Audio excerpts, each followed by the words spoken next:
저번에도 자기도 빼먹더라고요. 에디터에서.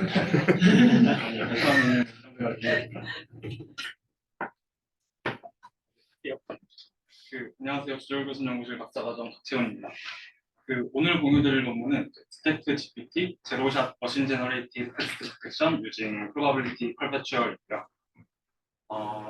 스탠포드에서 나온 논문입니다.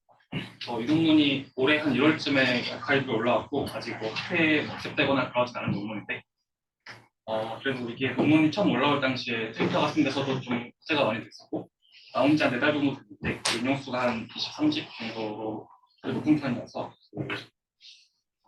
그래서 공유드리게 되었습니다.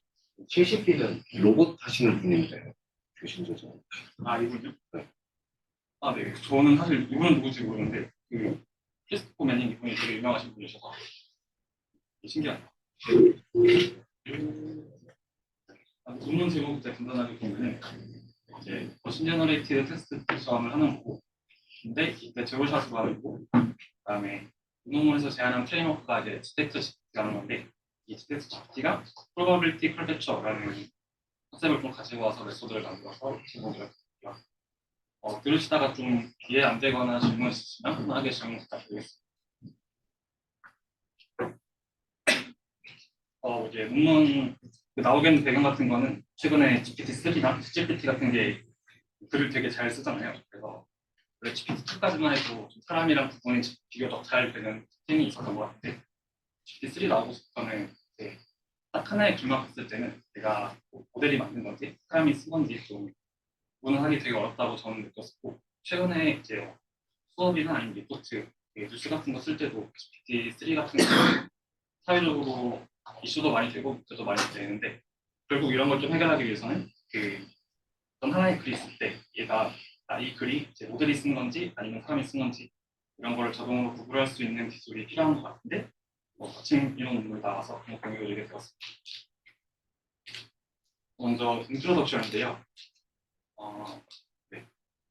최근에 이제 라지 랭귀지 모델 같은 게 많이 발전이 되면서 얘가 쓴 글은 되게 유창하고 얼핏 보기에는 사람이 쓴 거랑 거의 구분할 수 없을 만큼 되게 수준이 많이 올라가는데 이렇게 글을 워낙 잘 쓰다 보니까 기존에는 사람들이 하던 일들 학생들의 리포트 쓴다거나 아니면 뉴스 쓴다거나 이런 거를 원래는 이제 사람만 할 수 있는 영역이다라고 생각하고 있었는데 이런 거를 이 챗GPT 같은 모델로 기반하는 사례가 되게 많이 늘어나고 있죠.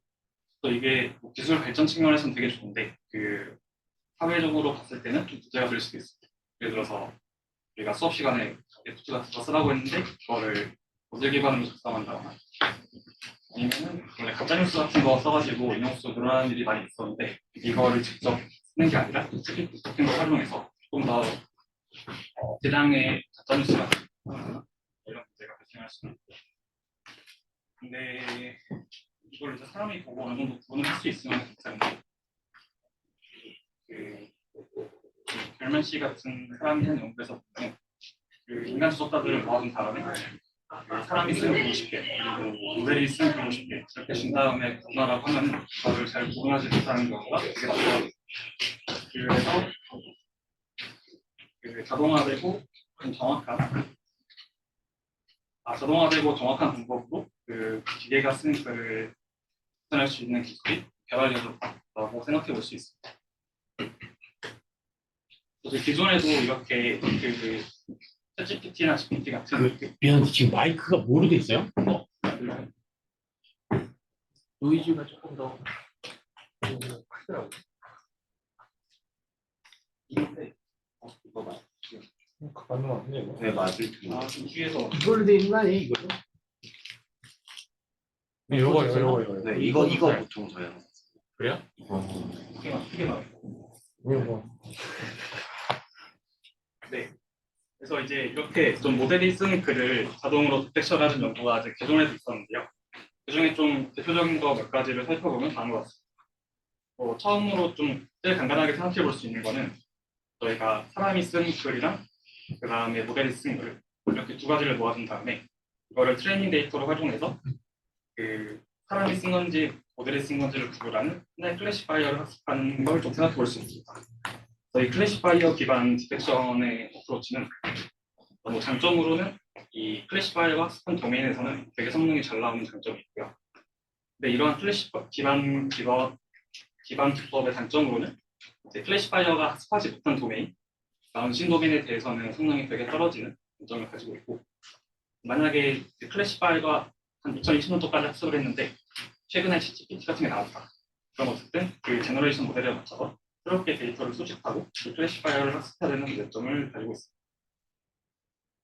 그래서 이제 최근에는 이렇게 클래시파이어를 학습하는 게 아니라 그 GPT-2, GPT-3 같은 어떤 제너레이티브 모델을 가져온 다음에 이 제너레이티브 모델에다가 그 우리가 구분하고 싶은 텍스트를 하나 넣어가지고 그 텍스트의 프로바빌리티 값을 기반으로 그 사람이 쓴 건지 모델이 쓴 건지를 좀 식별하는 기법이 있습니다.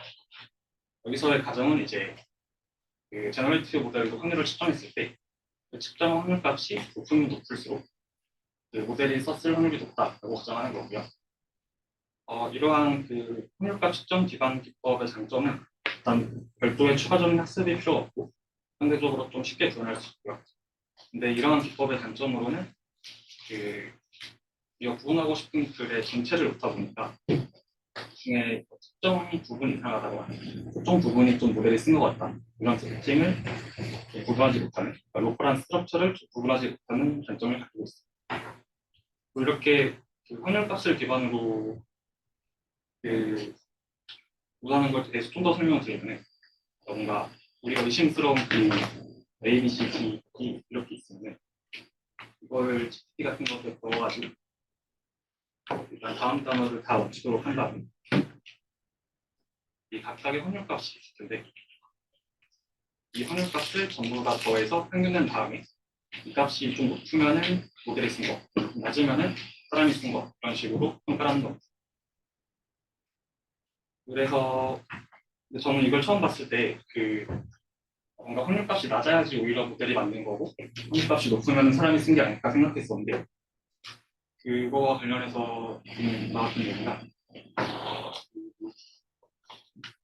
거기서 이제 X축이 각 토큰들이고 Y축이 그 각 토큰들에 대해서 GPT 같은 게 확률을 측정하는데 이 주황색 같은 경우에는 사람이 쓴 글, 그리고 파란색 같은 경우에는 이제 모델이 쓴 글. 그래서 사람 같은 경우에는 실제로 글을 쓸 때 항상 확률값이 높은 단어만 쓰는 거 아니에요. 어떨 때는 되게 예상이 할 수 있는 단어를 쓰고 어떨 때는 되게 확률값이 낮은 단어를 써서 좀 그 다양하게 글을 쓰는 반면에 GPT-2 같은 생성 모델은 거의 항상 보통 확률값을 갖는 단어만 생성합니다. 그래서 모델이 쓴 글의 확률을 측정해 보면은 전반적으로 확률값이 좀 높게 나온다라는 특징을 가지고 있어서 이걸 기반으로 그 모델이 쓴 글을 딕션하는 게 두 번째 어프로치라고 볼 수 있습니다. 다음 마지막 어프로치는 이게 비교적 최근에 나온 건데 그 우리가 생성 모델을 활용해서 글을 쓸 때 이 글을 쓰는 과정에 작성되는 글에다가 워터마크 같은 걸 하나 심어가지고 나중에 이 글을 다른 사람이 봤을 때 얼핏 봤을 때는 구분을 할 수 없지만 그 글을 자세히 보면은 이거는 모델이 생성한 글이야 라고 좀 알 수 있도록 표시를 해주는 법을 최근에 연구하고 있습니다. 근데 이제 이거의 단점으로는 이 제너레이션 할 때 워터마크를 심어야 되기 때문에 뭐 글을 쓰는 사람이 워터마크 쓰는 기능을 끈다거나 하면은 좀 이런 디텍션을 하기 어려운 단점을 가지고 있습니다. 또 이제 여기까지가 좀 테스트 소개랑 기존 어프로치인데 질문 있으실까요? 쓰시면 넘어가겠습니다. 또 이제 다음은 이 논문에서 좀 타겟하는 테스트를 정리하는데요. 기본적으로는 제너레이션 프로세스가 있고 디텍션 프로세스가 있는데 제너레이션 프로세스에서는 우리가 GPT-3 같은 생성 모델을 가지고 와가지고 하나의 글을 생성합니다. 그리고 이 논문에서 실제로 개발하고자 하는 건 이 디텍션 프로세스인데 여기서는 하나의 글이 들어왔을 때 이 글이 사람이 쓴 건지 아니면 모델이 쓴 건지를 구분하는 일종의 바이너리 클래시피케이션 테스트입니다. 그리고 이 논문에서는 이제 한 가지 더 좀 셋업을 넣었는데요. 뭐냐면은 이 디텍터가 실제로 해야 되는 일은 이 글이 이제 사람이 쓴 건지 아닌지라는 게 아니라 이 GPT-3 같은 어떤 특정한 제너레이션 모델이 이 글을 썼는지 아닌지를 구분하는 사실 세상에 막 GPT-2도 있고 3도 있고 6도 있는데 이런 모든 제너레이션 모델들을 고려하는 게 아니라 딱 챗GPT면 챗GPT 이런 식으로 하나의 모델만 가져가고 어떤 하나의 글이 챗GPT한테 쓰였는지 아닌지 구분하는 텍스트로 좀 포뮬레이션이 되어 있습니다. 그리고 실험에서 좀 가정하는 거는 우리가 딱그 챗GPT만 타겟한다라고 가정을 했으니까 그 디텍터가 디텍션을 하는 과정에서 챗GPT의 아웃풋 프로그래밀리티에 접근할 수 있습니다. 그러니까 우리가 의심을 가는 글이 있으면은 내일 다시 한번 챗GPT에 넣은 다음에 여기서 나온 확률값을 이용해서 디텍션이 이루어질 수 있다라고 가정이 되어 있습니다. 그리고 기본적으로는 클래시파이 같은 걸 학습할 수 있는 별도의 트레이닝이 주어지지는 않고요. 텍스터 같은 경우에는 그 제너레이션 모델의 확률값에는 접근을 할 수 있는데 그 외에 뭔가 제너레이션 모델의 파라미터라든가 그레디언트 같은 거에는 접근을 할 수 없다고 가정하고 있습니다. 여기까지가 태스크 소개였고요. 여기서 질문 있는 게, 저 화이트박스 셋업이 약간 좀 처음 보는 셋업인 것 같은데, 뭐, 저게 굳이 화이트박스가 아니라 블랙박스여도 가능하지 않을까라는 생각은 들거든요. 그러니까 뭔가 생성한 텍스트들의 어떤 특정 테스트가 있었을 때 그거에 대한 확률값을 재는 그 모델이 그렇게까지 뭐 편차가 심할까라는 생각은 들기는 하거든요. 혹시 이 실험 내에서 뭔가 다양한 랭귀지 모델을 기반으로 저걸 해본 게 있는지 좀 궁금해가지고. 이게 일단 메인 테이블 같은 경우에는 이 화이트박스 셋업으로 하긴 하는데 그 뒤쪽에 분석 실험 가면은 그 생성 모델이랑 스코어링하는 모델을 좀 다르게 해서 실험 결과가 있어요. 근데 그 경우에는 보통 이제 다르면 성능이 좀 떨어지긴 하는데 그에 대한 실험도 있긴 있습니다. 네, 알겠습니다. 저도 질문이 있는데 사실 오픈AI GPT-3 써보면 이거 로그 프로버리티가 딱 3인 5개만 나오잖아요. 아 그런가요? 네, 그 플로 공개가 안 돼요 그게. 제가 알기로는. 네. 그렇다면 이거 실험을 어떻게 GPT-3로 실험 어떻게 진행하는 거예요? 오픈AI에서 보는 건가요? 이게 메인 실험은 GPT-2랑 네오랑 J랑 뭐 그런 거 가지고 있고요. GPT-3 공개 안 되니까요. 네, GPT-3도 말씀하신 것처럼 상위 몇 개라는 확률값은 보여주잖아요. 네. 그거 가지고 실험한 것도 있지만 질문 없으시면 넘어갈게요. 그다음은 이 논문에서 제안하는 디텍트 GPT라는 거에 좀 전반적인 프레임워크인데요. 기본적으로는 되게 세 가지 스텝을 통해서 이 하나의 글이 주어졌을 때 얘가 모델이 쓴 건지 사람이 쓴 건지 분할. 얘가 어떻게 돌아가냐면은 처음에 우리가 구분하고 싶은 캔디데이트 패시지 X가 주어졌으면은 첫 번째 단계에서는 얘를 팩토리베이션을 합니다. 팩토리베이션은 어떻게 하냐면은 그 패시지 X가 있으면 그 중에 몇 개의 단어를 랜덤하게 마스킹한 다음에 그 마스킹한 단어들을 다시 그 T5라는 마스크를 채울 수 있는 모델을 활용해서 채우고 결과적으로 원래 패시지랑 비슷하긴 한데 몇 개의 단어가 조금씩 바뀐 그런 펄처베이션 된 텍스트를 여러 개 생성합니다. 그게 N개 생기는 거고요. 다음 두 번째 스텝에서는 이렇게 펄처베이션이 된 N개의 텍스트랑 그 다음에 오리지널 텍스트 이 두 개를 전부 다 그 소스 모델 GPT-3한테 넣어가지고 각각에 대한 그 확률값을 측정합니다.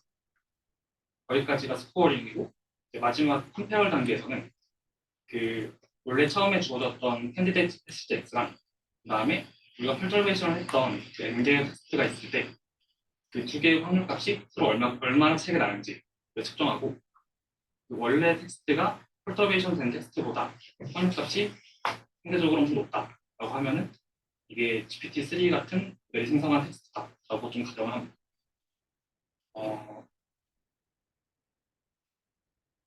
좀 더 자세히 예시를 들어서 보면은 원래 처음에 X 있으면은 얘를 마스크를 그냥 랜덤하게 가지고 서로 다른 N개의 마스크된 텍스트를 만들고요. 이거 각각을 T5를 통해서 인필링 해가지고 서로 다른 텍스트를 한 100개 정도 만듭니다. 그 다음에 이 펄처베이션 된 텍스트 100개랑 원래 텍스트 하나를 GPT-3에 넣어가지고 각각의 확률값을 구하고요. 그 다음에 이거랑 빼가지고 이 뺀 값이 일정 수준 이상이다 하면은 그게 GPT-3가 만드는 텍스트다라고 가정합니다.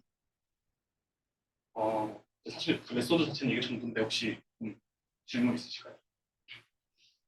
궁금한 게 저게 토큰 단위의 프로벌리티를 쓰는 거예요? 네, 토큰 단위로 전부 다 프로그램을 친 다음에 그거를 로그 취한 다음에 평균 내서 이 값이 되는 거예요.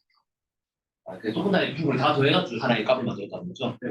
네. 그다음 이것도 그런데 로컬 단위 그걸 못 보는 거 아닌가요? 그러면? 그렇긴 한데 이 마스크를 뭔가 로컬하게 씌워가지고 각각 서로 다르게 만들어서 평균 냈으니까 그게 로컬을 본다라고 주장하는 것 같아요. 그러니까 이 마스크가 서로 다르게 100개가 씌워지면 그 각각이 조금씩 서로 다른 로컬 정보를 지우는 거잖아요. 그래서 그 로컬을 조금 더 잘 볼 수 있지 않을 것 같습니다. 이해되시나요? 네.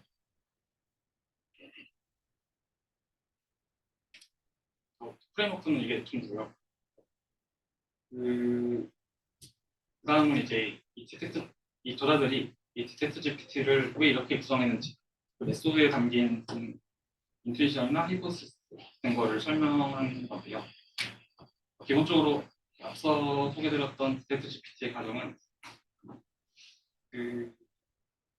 건데 우리가 만약에 어떤 모델로부터 생성한 텍스트 하나가 있으면 이 텍스트를 다시 소스 모델로 확률값을 측정해 보면은 얘는 이 네거티브 컬베처 한 스페이스에 존재한다 라는 게 가정이거든요. 그러니까 이게 무슨 말이냐면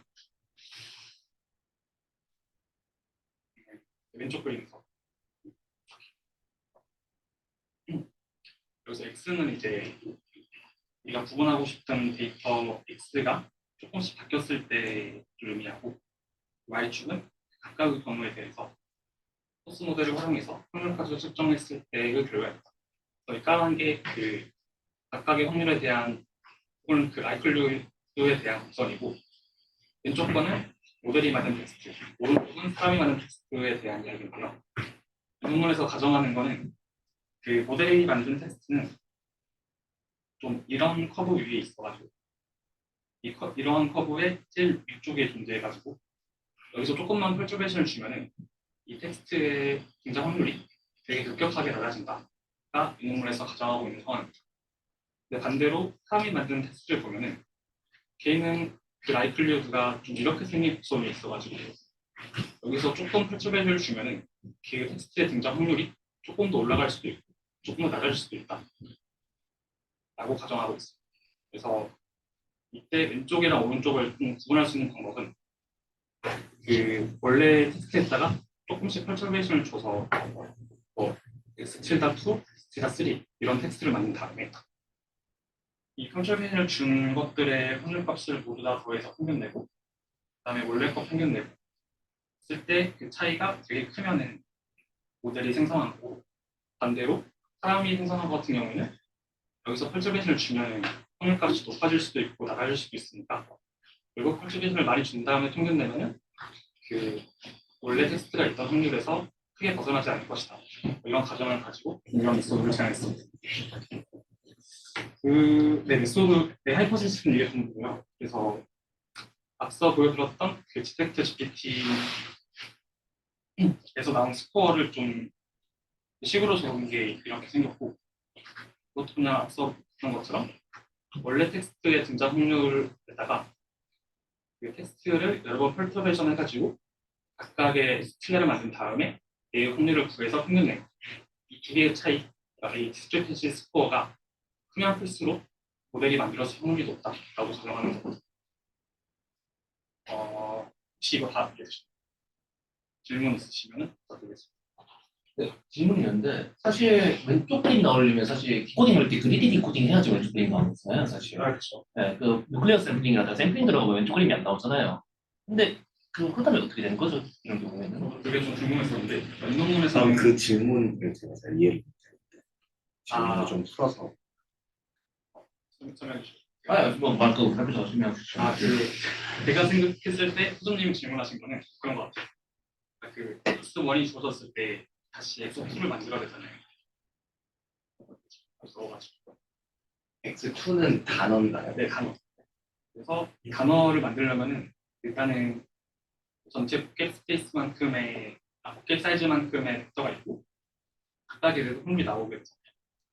이 중에 어, 이 중에 어떤 거를 고르는지로 되게 스트레스가 다양할 수 있어요. 그리기는 할 수, 비할 수도 있고. 네, 그리디 같은 경우에는 제일 높은 거 고르는 거고, 빔 같은 거는 한 다섯 개 골라가지고 계속해서 가지를 뻗어나가는 거고, 샘플링 같은 경우는 이 중에서 제일 높은 한탑 100개 정도만 트렁케이션 한 다음에 이 중에서 디코딩 한다거나 이런 되게 다양한 베리에이션이 있을 수 있는데 만약에 샘플링을 하면은 되게 낮은 확률을 가지는 단어도 디코딩이 될 수 있고 그런 경우에는 이 어썸션이 깨지는 거 아니냐 라고 질문을 해주신 것 같은데 혹시 맞나요? 네, 맞아요. 근데 저도 그게 궁금했었는데 이 논문에서는 이 하이포테시스가 맞다 틀리다라는 거에 대한 증명 자체는 하지 않는 것 같아요. 그냥 우리가 이렇게 가설을 세웠고 이거에 기반해서 메소드를 만들었다. 이걸 좀 놀리는 것 같아요. 근데 샘플링을 했다고 해도 어쨌든 결국 확률 기반으로 샘플링 하니까 그러니까 조금 오차율의 차이만 있을 뿐이지 결국에는 전반적으로 기가 생성했는지 사람이 생성했는지 알 수 있지 않을까. 네, 맞아요. 사실 저렇게 제 생각에 저렇게 전에 꼭 지정이 있을 것 같지는 않고 어느 정도 그냥 볼록한 거에서 이 주변 어딘가에서 나올 수 있다고 생각해요. 좀 시퀀스도 뭐 기니까 확률값 전부 다 이거 하면 가죠. 샘플링을 했어도 저게 깨질 것 같아. 저게 막 꼭 지정이 있을 것 같지 않다. 뭐그 정도 얘기했어요. 이렇게 이거에 여기 있다는 건좀 그럴 것 같고 이쯤에 있거나 이쯤에 있어도 괜찮을 것 같긴 한데 그렇습니다. 펄펄 펄펄베이션은 원래 텍스트 있으면은 이 중에 한 전체 단어의 15%가 마스킹이 될 때까지 랜덤하게 마스크를 씌우고요. 그러면은 이 하나의 마스크에서 샘플이 생기잖아요. 마스크를 100번 서로 다르게 씌워가지고 총 100개의 샘플을 만든 다음에 이거 각각을 그 T5라는 모델을 활용해서 마스크를 다시 채워가지고 새로운 텍스트를 만들어요. 그럼 무조건 다른 모델을 써야 되는 거예요. 네 맞아요. 그것도 약간 리미테이션. T5는 별도의 파인튜닝을 하진 않고 TTN 거 기로 가지고 T5는 그냥 이 마스크 같은 거 잘 채우는 모델이다라고 생각하시면 돼요. 채우님 혹시 소리 들리세요? 질문 주셨네요. 채팅창이 18층에서 안 보이는데 승환님 질문해 주신 게 네. 저 질문 있는데요. 혹시 그 그림에서요, 아니요. 그 다음 장 그림이요. 그 휴먼 그 커브 있는 거에서 그 X 리얼 같은 거는 어떻게 그냥 머릿속에서 가정하는 어떤 그림인 건가요? 그 리얼에서 X4 리얼 이런 것들은 그럼 그냥 모델이 생성한 게 아니라 사람한테 뭐 마스킹을 시킨 다음에 여기를 채우라고 하면은 뭐 저런 그림이 그려질 거다라고 하는 그런 가정인 건가요? 이런 점들이 실제로 어떻게 생기는지 실제로 이런 데 있을 거다라는 그 가정 말씀이시죠. 네. 논문에서는 일단 이 사람이 만든 텍스트는 기본적으로 이런 커브 위에 존재하기 때문에 여기서 조금 더 오른쪽으로 가거나 왼쪽으로 가도 어차피 이 커브 내에서 돌기 때문에 확률값이 올라갈 수도 있고 내려갈 수도 있다. 이렇게 가정을 하는 것 같아요. 그러니까 그 저게 퍼터, 말씀하세요, 유진님. 네, 그럼 그 펄터베이션, 그 사람이 하는 펄터베이션은 좀, 제대로 했을 것이다. 그러니까 좀 문맥에 알맞는 펄터베이션이 들어갔을 거다라고 가정을 하는 거겠죠? 제가 설명을 좀 명확하게 안 드린 것 같은데 이 펄터베이션은 사람이 쓰는 글이든 모델이 쓰는 글이든 항상 여기 있는 T5 모델을 활용해서 펄터베이션을 주게 돼 있어요. 그래서 이 사람이 모델에서 이렇게 가는 거나 사람이 만든 글에서 이렇게 가는 거나 전부 다 마스크 씌운 다음에 T5 모델을 통해서 채우는 거. 다만 왼쪽 거랑 오른쪽 거랑 다른 거는 모델이 만든 글은 뭔가 이런 그래프 위에 있고 사람이 쓴 글은 이런 그래프 위에 있을 것이다 라고 가정을 하는 것 같습니다. 가정을 한 거죠. 뭔가 보여준 건 없는 거죠. 한거 없어. 가정만 했고 실제로 이렇다라는 걸 보여주지 않았어. 네. 한 가지 더 궁금한 게, 그 마스크의 길이가, 그러니까 마스크를 몇 개 씌우는지에 따라서 길이가 달라지잖아요. 아닌가? 그냥 그대로 나오나? 저기는 always 같은 게 추가가 되고 막 그래가지고. 사실 이 예시는 그냥 제가 만든 건데 이게 T5로 가지고 아, 단어를 지우고 새 단어를 생성하고 이런 것도 될 것 같습니다. 길이는 항상 일정하게 고정이 되는 거죠. 그 이그잼플들이 여러 개 생성할 때. 길이가 달라질 수도 있을 거예요. 그러면 그럴 때는 길이로 다 뭐, 노멀라이즈 된 로그 값을 사용을 하겠죠. 음.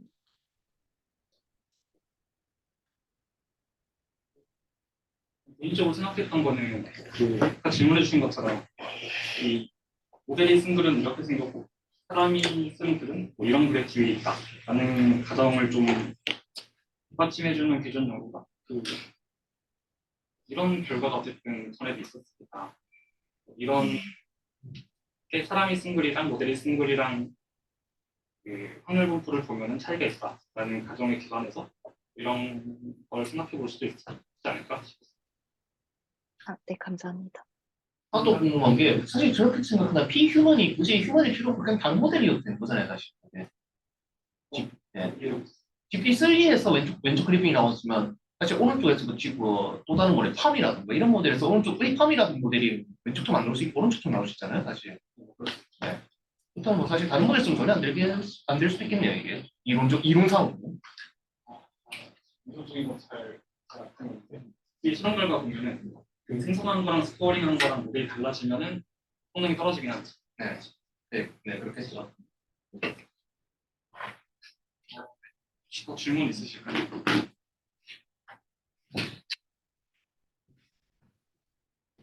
저게 뭔가 근데 진짜 실제 사람이 쓴 텍스트가 저렇게 뭔가 플럭추에이션이 심한지를 검증하고 넘어가야 저게 맞는 거 아닌가요?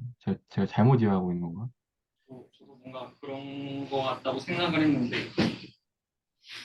뭔가 직관적으로 이해했던 거는 사람이 쓴 글 자체는 항상 확률이 높은 것도 있고 낮은 경우도 있으니까 거기서 한두 개 바꾼다고 해서 확률값이 크게 바뀌진 않는다. 약간 이렇게 이해를 하게 되는데 실제로 사람이 쓴 글이 이렇게 생겼다는 걸 증명을 하는 부분은 없을 것 네, 네. 같아요. 뭐 대충 다른 부분 보면 되는 거 아닌가요, 단순하게? 그 다음은 이제 지금까지 설명드렸던 스태트 GPT를 이용해서 실제로 사람이 쓴 글이랑 모델이 쓴 글이랑 그 스태트 GPT로 내린 스코어가 어떻게 달라지는지를 본 거고요. 그래서 뭐 실험 세팅은 그 엑스썸이라는 그 NLP 데이터셋이 있는데 여기서 이게 뉴스 요약하는 데이터셋인데 엑스썸에서 그 뉴스 데이터를 한 500개 정도 가져와가지고 이걸 통해서 제너를 시켰습니다. 뉴스가 원래 뭐 이렇게 생겼으면 앞에 한 30단어 정도 가져온 다음에 이거를 GPT에 넣어가지고 생성을 시키고 이거를 스태트 GPT가 잘 구분할 수 있는 점인지 같은 거를 평가했습니다. 그 다음에 그 GPT 엑셀이나 뭐 GPT 네오 총 4개의 랭귀지 모델을 통해서 실험을 했고 실험을 한 데이터셋 결과가 이 그림과 같은데요. 여기서 먼저 각그 플롯은 어떤 LM을 썼을 때 그 생성에 사용된 랭귀지 모델이냐고요. X축 같은 경우에는 앞서 보여드렸던 스태틱 GPT 스코어이죠. 그거 다시 Y축은 프리퀀시, 스토리임을 본 거죠. 그래서 분포를 보면은 실제로 파란색이 그 휴먼 테스트고 주황색이 그 GPT가 만든 테스트인데 실제로 사람이 만든 테스트랑 그다음에 GPT가 만든 테스트가 스코어상에서 어느 정도 잘 구분이 됨을 볼 수 있습니다. 이거는 그리고 모델 GPT XL이 제일 작은 거고 GPT 네오 X 이게 제일 큰 건데 모델이 작든 크든 정도의 차이는 조금 있을 수 있지만 어떤 랭귀지 모델 타입에서도 잘 적용된다라는 거를 장점으로 말했던 것 같습니다. 네. 좀 질문인데 지금 모델 크기가 커질수록 지금 겹치는 부분이 늘어나는 것 같은데, 점점. 2.5비고요. 얘가 2.7비고 이건 2B, 20B입니다. 여기서 이제 생각해야 되는 거는 그 텍스트를 생성한 거랑 그다음에 그 생성된 텍스트에 스코어링 한 거, 두 개가 좀 같은 모델을 쓰였는데, 그래서 뭐랄까, GPT 네오S 같은 경우에는 생성도 잘하고 스코어링도 잘하고 할 수 있잖아요. 근데 그럼에도 겹치는 부분이 조금 더 늘어난 것 같습니다. 네, 뭐그 정도. 그렇다고 175배가 GPT-3보다 잘할 수 있는 거 아닌가 생각이 들었어요. 근데 GPT-3에서도 구분이 되긴 되는데 성능이 막 90점 이렇게 나오진 않을 것 같아요. 좀 궁금한 게 있는데 네. 사람이 지금 저 평가를 뭐 뉴스 아티클로 했다고 써 있는 것 같은데 일단 뭐 기본적으로는 당연히 이제 저 뉴스 아티클 저 데이터 셋 자체가 모델의 학습에 안 쓰인 걸로 평가를 하는 거잖아요. 어떻게 보면은 그래야 되죠. 근데 이제 점점 큰 모델은 어떻게 보면 점점 많은 데이터를 쓰는데 그 데이터를 학습에 안 쓰는 데이터를 어떻게 또 피해가지고 평가를 해야 되는 그런 것도 있을 것 같고, 그 다음에 사람이라고 또 글을 다 잘 쓰는 것도 아니고 좀 그런 거에 대한 좀 다양한 분석은 없는 거예요. 그런 디스커션까지는 들어있지 않습니다. 근데 되게 좀 힌트이지 않습니다. 실제로 그 테스트 셋이랑 학습 셋이랑 겹치는 경우가 있을 수 있잖아요. 그런 거를 지적하는 부분도 있던 그런 거 가서 좋지 않아요.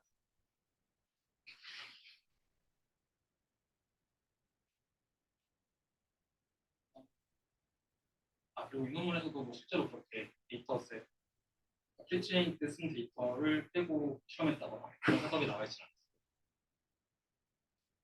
그래서 이건 이제 스태트 GPT 어떻게 돌아가는지 알고리즘 테이블인데 앞에서 다 설명드린 내용에서 넘어갈게요. 다음 데이터셋, 실험 셋업입니다.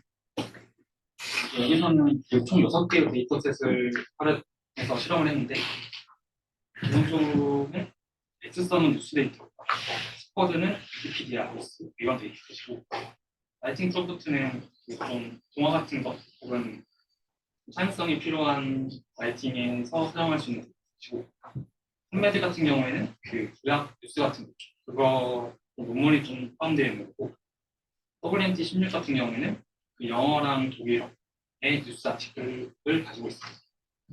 그래서 다양한 도메인에서 가져온 데이터셋을 통해서 실험을 했고 각 데이터셋에 대해서 한 100개에서 500개 정도 문서를 가져온 다음에 그 문서 내에서 가장 앞에 있는 30%는 프레픽스로 줘가지고 GPT한테 생성하도록 시킨 다음에 이렇게 생성된 텍스트랑 사람이 만든 텍스트를 구분하는 게 이 논문에서 하는 메인 테스트입니다. 그다음에 여기서 실험하는 LM은 메인으로 하는 거는 앞서 봤던 GPT-2, GPT-Neo, GPT-Neo-X, GPT-J, 그다음에 멀티링걸 GPT 정도가 있고요. 그럼 좀 뒤쪽으로 가서 GPT-3, 175빌리언 가지고도 실험합니다.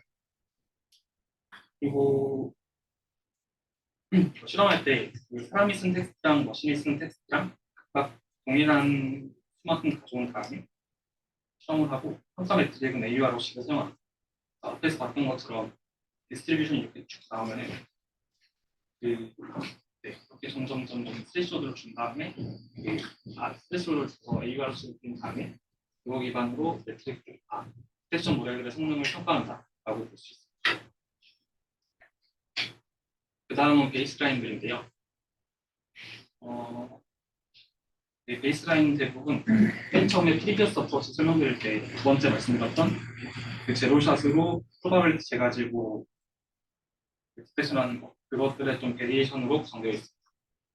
기본적으로는 첫 번째는 로고 PX를 사용하고요. 이거는 하는 텍스트가 있는데 각 텍스트 내의 각 토큰들의 확률값을 측정한 다음에 얘네들을 로고 씌워서 평균 내에서 값이 높으면 높을수록 모델이 맞는 거다라고 구성을 하는 거고요. 그 다음에 있는 랭크랑 로그랭크 같은 경우에는 이것도 이제 확률값을 기반으로 하는 거긴 한데 확률값을 바로 평균해서 사용하는 게 아니라 어떤 한 토큰이 있으면 여기서 이제 그 사이즈만큼의 확률값이 나올 텐데 이 중에 우리 다음에 등장하는 토큰 B가 전체 복잡 중에서 몇 번째로 높은 건지 랭크 값을 활용해서 그 평균을 낸 다음에 디텍션을 하는 거예요. 어떻게 보면 1번에 있는 로우 PX랑 기본적으로는 비슷한데 평균값을 사용하는 대신에 평균값이 얼마나 높은 건지 랭크를 활용한다고 볼 수 있고요. 마지막으로 엔트로피 같은 경우에는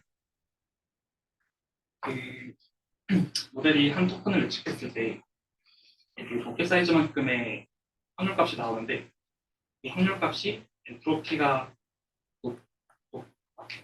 엔트로피가 낮으면 날수 있어요. 그러니까 모델이 조금 더 오버 컨피던트하게 예측했을수록 그 모델이 만들어진 확률이 높다라고 가정하는 겁니다. 여기까지가 시험 세팅인데 질문 있으시고 있으시면 넘어갈게요. 그래서 먼저 첫 번째 실험 결과는 제로샷으로 머신을 뜬 텍스트를 디텍션하는 테스트입니다.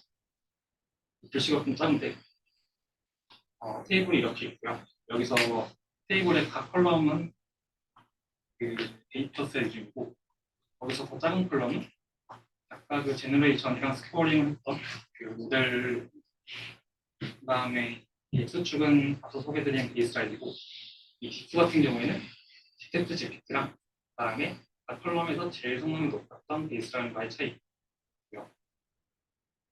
실험 결과 전반적으로 디텍트 GPT가 제일 높은 디텍션 어큐러시 성능을 보여줬고 디텍트 GPT 다음으로 제일 좋았던 게 로그랭크.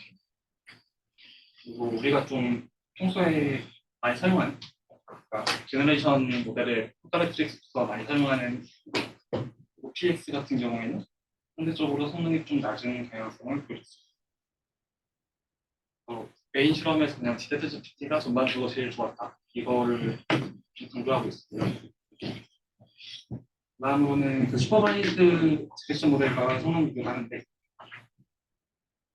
여기서는 뉴스 도메인에서 학습된 그 디텍션 모델을 가지고 와서 성능을 비교합니다. 여기서 이 빗금쳐져 있는 모델들이 슈퍼바이즈드 모델 성능이고 나머지가 앞서 봤던 언슈퍼바이즈드 모델 성능입니다. 첫 번째로는 위에 있는 두 개의 그 그래프는 슈퍼바이즈드 디텍션 모델 입장에서는 상대적으로 인도메인이라고 볼 수 있는 데이터인데요. 엑스썸이나 WNT 이런 거 전부 다 수도메인이어가지고 슈퍼바이즈드 디텍션 모델 입장에서 좀 익숙한 데이터여서 그 다른 베이스라인들보다 성능이 전반적으로 좀 높게 나왔고요. 이 논문에서 강조했던 거는 이러한 슈퍼바이즈드 디텍션 모델이 펀메드나 독일어 이렇게 좀 보지 않았던 데이터셋으로 갈 경우에는 성능이 많이 떨어진다라고 강조하고 있고 이에 반해서 디텍트 GPT나 그 라이클리를 설정하는 슈퍼바이즈드 모델의 경우에는 그 도메인이 어떻게 바뀌든 상대적으로 좀 강건하게 성능이 유지된다는 것을 강조하고 있습니다.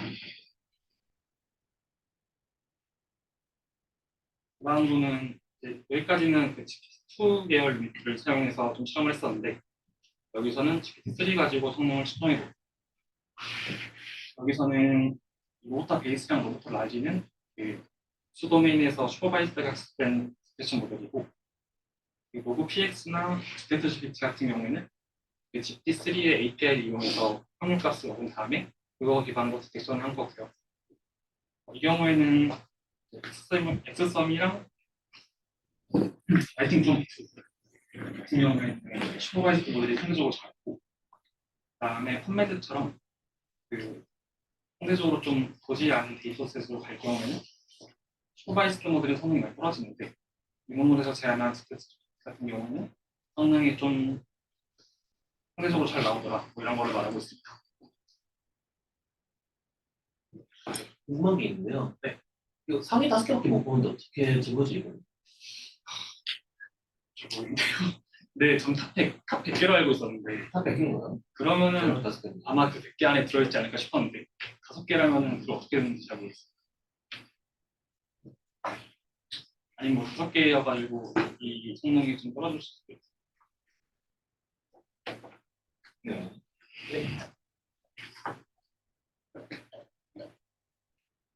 마지막 결과로는 여기까지는 전부 다 그 화이트박스 세팅을 가정하고 있잖아요. 그러니까 우리가 디텍션 하고 싶은 제너레이션 모델이 있을 때 그거를 그대로 들고 와서 스코어링 할 수 있는 그 화이트박스 셋업이었는데 이게 사실은 그렇게 리얼리스틱한 셋업은 아니잖아요. 그러니까 GPT-3가 만든 걸 ChatGPT로 뭐 평가한다거나 이렇게 하고 싶을 수도 있으니까 여기서 했던 실험은 그 텍스트를 생성하는 베이스 모델이랑 그다음에 그 텍스트를 스코어링하는 스코어링 모델 이 두 개가 달라졌을 때 성능이 어떻게 나오는지 여기서 측정해 본 거예요. 그래서 첫 번째로는 생성한 모델이랑 스코어링한 모델이랑 같을 때 제일 성능이 좋았고요. GPT-2가 제일 모델 사이즈가 작은 건데 이렇게 작은 모델이 생성한 거를 J처럼 좀 큰 모델이 디텍션 하더라도 성능이 오히려 좀 떨어지는 것을 볼 수 있습니다. 그리고 이 논문에서 좀 강조했던 거는 이 클럼들을 전부 다 평균되면은 이 각 모델들이 스코어링 모델로 쓰였을 때 성능의 평균을 알 수 있잖아요. 근데 이 경우에 GPT-2가 GPT-J보다 파라미터 자체는 작은데 그 디텍션 성능을 보면 좀 훨씬 더 좋은 것으로 볼 수 있습니다. 스코어링 자체는 파라미터 사이즈가 크고 작고와는 그렇게 상관이 없을 수도 있다라는 생각을 해볼 수가 있고요. 이 논문에서 좀 추적으로 잘했던 거는 스코어링을 할 때 한 가지의 모델만 쓰는 게 아니라 여러 가지 모델을 암상고려해서 하면은 이 디텍션 성능이 조금 더 올라갈 수도 있다라고 말을 했습니다. 뭐 이게 데모가 있는데 잘 안 되더라고요. 지금 사용자가 많아가지고 넘어가겠습니다. 그다음 마지막으로는 이 논문에서 말했던 리미테이션인데 첫 번째로는 그 화이트박스 어썸션을 좀 리미테이션으로 말하고 있습니다. 우리가 실제로 이 디텍스 GPT 같은 걸 쓸 때는 그 사용자가 어떤 모델을 활용해서 글을 만들었는지 그런 걸 추측하기가 되게 어려운데 어떻게 보면 이 화이트박스 어썸션은 되게 강한 어썸션인데 이거 없이도 성능이 높으면 좋을 것 같다라고 말을 했었고요. 다음 두 번째로는 이 퍼저베이션에 대해서 좀 얘기를 합니다. 이 논문에서는 필체인된 타입을 가지고 와서 하나의 텍스트가 있으면 이걸 총 100번 퍼저베이션 해가지고 엄청나게 많은 그 X tilda를 만든 다음에 이거 각각을 또 GPT 같은 거에 넣어서 인퍼런스 해야 되잖아요. 이런 경우에는 이 퍼저베이션 펑션에 영향을 많이 받는데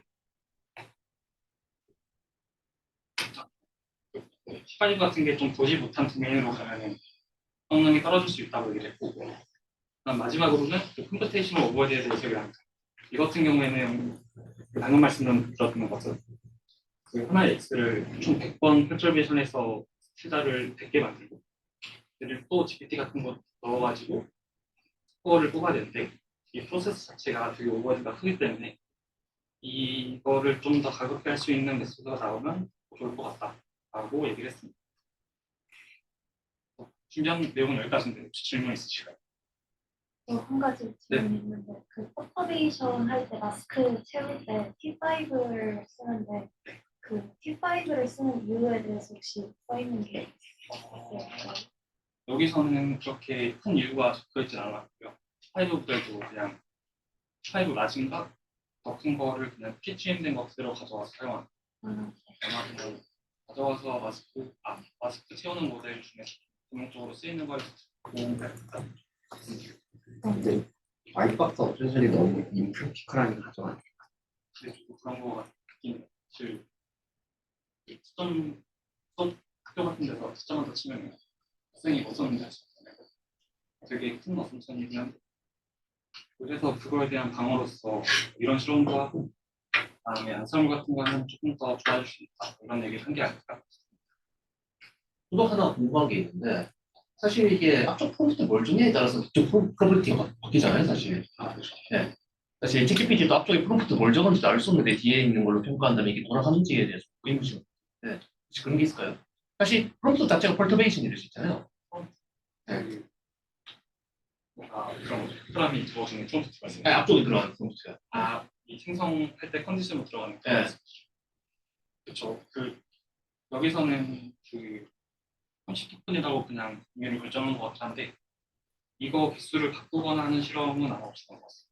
그리고 이 30토큰도 이거 그 아마도 검증 모델 쪽에서도 이 30토큰을 알아요? 30토큰이 뭘 들어갔는지 스코어링 펑션 쪽에서도. 걔도 뭔가 30토큰이 컨디션으로 주어진 상태에서 확률을 재는 게 조금 더 자연스러울 것 같아서 아마 알고 있지 않을까 싶습니다. 근데 일반적인 상황에서 그 30토큰이 뭘 줬는지 저렇게 모르지 않나요? 그 실제로 디텍션을 할 때요? 네, 디텍션 할 때. 그거 잘 모르겠어요. 네, 그런 것도 없어요. 그리고 그래서 퓨처업으로서 이 디텍션하는 기술이 최근에 뭐 GPT-3 같은 거에 프롬프팅에서 많이 하잖아요. 그런 프롬프팅이랑도 이 디텍션하는 게 좀 연관이 있을 수 있다라고 적혀 있었는데 그런 쪽을 한번 또 생각해 볼 수 있을 것 같습니다. 네, 감사합니다. 뭐 디텍션을 피하는 방법은 없어요. 그거는 예를 들어가지고 일부러 맞춘 것 좀 틀려서 써줘. 그거는 너들 같이 써줘. 이러면 피한다고. 그런 식으로 그런 프롬프트 자체에다 펄터베이션을 주면 되지 않나 생각이 했었거든요. 그리고 이거 너무 보면 생각이 들었던 게 우리가 실제로 GPT 같은 거 쓸 때 그 모든 텍스트를 통째로 막 써달라고 하진 않고 1차로 일단 대충 써달라고 한 다음에 여기서 일정 부분을 수정하잖아요. 뭐 이런 시나리오에 대해서도 실험해보면 어떨까 싶었었는데 이런 건 없을 것 같습니다. 이거 논문 보고 생각이 든 건데 결국에 모델이 자기가 내는 프로버빌리티가 이제 있다는 거잖아요. 계속. 네, 그렇죠. 그러면은 글을 주고 리바이즈를 시킨 다음에 그게 얼마나 원본이랑 똑같은가 이런 거 비교해도 좀 디텍트 할 수 있지 않을까요? 그러니까 결국에는 걔가 그 모델이 만든 거면 똑같은 말을 계속 쓸 거 아니에요. 걔는. 리비어도 시켜줘. 처음에 그 모델 하나 있으면은 글 하나 만든 거 있으면 그를 다시 넣었을 때 예, 똑같은 게 나오고 걔를 리바이즈를 해달라고 해도 이제 똑같은 게 나올 확률이 높을 테니까. 그러니까 그 리바이즈 해달라고 프롬프트로 똑같은 게 나올 것 같진 않다고 생각하는 거지. 난 꽤 많이 나왔어. 경험상. 그거는 모델이 약해서. 챗GPT가? 뭐 그럴 수도 있는데. 이 텍스트가 똑같은 모델에서 왔을 때랑 다른 모델에서 왔을 때 리바이스 했을 때 비슷한 정도가 다를 것 같긴 한데 이런 내용은 딱히 들어있었던 것 같아요. 뭔가 똑같은 상황 플리스 리바이스티 센텐스하고 센텐스 넣어줘 똑같이 플리스 리바이스티 센텐스하고 그 문장을 넣어줘 똑같이 나올 것 같긴 해요. 그러니까 프롬프트 똑같이 앞에다 넣어주고 문장을 넣어줬을 때 프롬프트까지 똑같이 하면 네. 똑같이 안 하면 달라질 것 같아요. 네, 그리고 그 리바이즈 프롬프트를 모르면 절대 못하는 거 아닌가요? 근데 그게 제 생각에는 이게 앞쪽에 그렇구나. 앞쪽이 다르면 완전 다르게 나올 수 있죠. 네. 앞쪽에 다르게 나와요.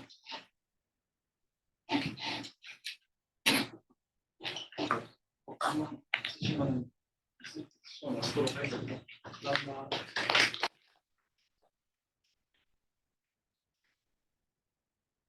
이 정도 셨다 다음 거 아닌가요?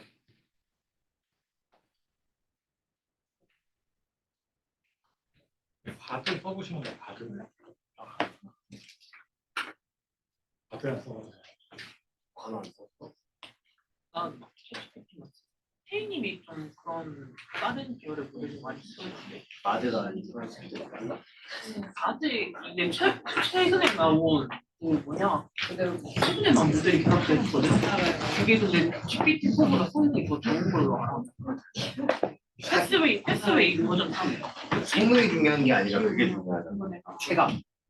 순수하게 사람들이 말하는 퀀티테이티브라고. 저번에 글 좀 바꿔달라고 했는데 맞아. 채팅은 좀 두개 똑같은 거 그 뭐냐 그걸 폰트로 시켜봤는데 챗GPT가 좀 더 많이 바꾸는 거죠. 좀 더 글을 과감하다. 좀 바꾸던데. 근데 그게 좋은 건지 안 좋은 건지. 바드는 아예 안 고치는 문장도 있고. 다들 근데 최근에 팜2가 결합됐다는 소문이 있던데 최근 걸로 써놨어? 어제인가 해봤는데. 어제면 팜2인 것 같지? 준비 그거. 그맨 밑에 보면 왜 멀어서 안 보여.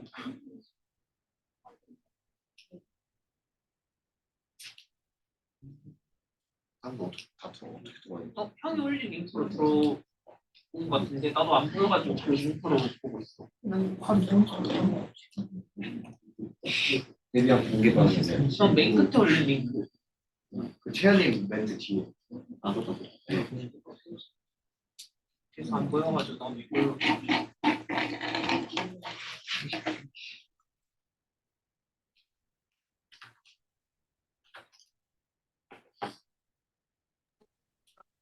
녹화 한번 꺼야겠어. 네, 녹화. 이 줌에 애초에 들어오실 필요도 없긴 해요. 그냥 화면만 찍어서 에어 서버로 에어 플레이 하는 거죠. 와이파이 네 카이스트예요. 이쪽에 그걸 바뀐 거 같아요. 줌이 튕긴 거야? 아니, 바뀐 거 아니야?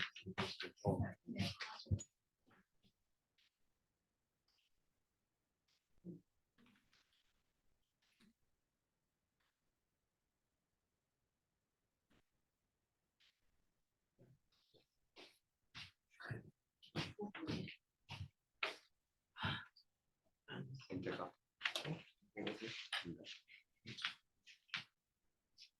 이메일 왜 제대로 안 하고 있어? 좋은 거 아니야?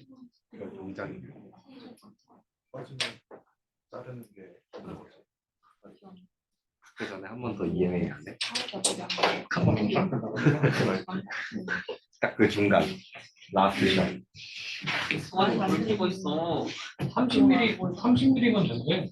나 학교 다닐 때보다 더 나은데? 나 학교 다닐 때 10mm 안 돼. 그래가지고 30mm는 좀 뭔가 좀그 경계선이 좀 찝찝하니까 25mm가 나오는데. 30mm. 30mm야. 말이 안 되는데? 나 3mm였는데. 그 1mm였나? 거의 10배. 그거 우리 너 종이 받았지. 그거 뒤에 써 있어. 30mm라고. 한번 시도해봐. 나는 그러니까 25로 하고서 내가 오히려 터질 건데? 잘못하면 가서 밀릴 수 있어. 근데 가서 밀리나 거나 상관없어. 나는 거기서는 진짜 좀 막 한다 그래. 그 분이 해주시는 게 아니라 그 우리끼리 알아서 이렇게 해. 그러니까 우리끼리야. 그러니까. 그래가지고 그게 물어본대 가면은 지금 본인이 머리가 길다고 생각하시는 분 계십니까? 물어봤을 때 거기서 손들면 깎이고 버티면 안 깎인다는 거야. 어차피 아니 어차피 한 번만 자르면 되는데 그냥 깔끔하게 한 번 잘라. 어차피 3주 뒤에 그거 3주 뒤에 술 들고 사람 민간인들로 손들고 나가는 가지고. 거라서 많이 터치 안 한다고 했는데 알았어. 3주 뒤에 바로 민원 넣어버려서 아니 5mm 한 달이면 5mm. 그냥 25 해 깔끔하게. 그래서 25 하려고. 형이 하고 싶은 길이로 해.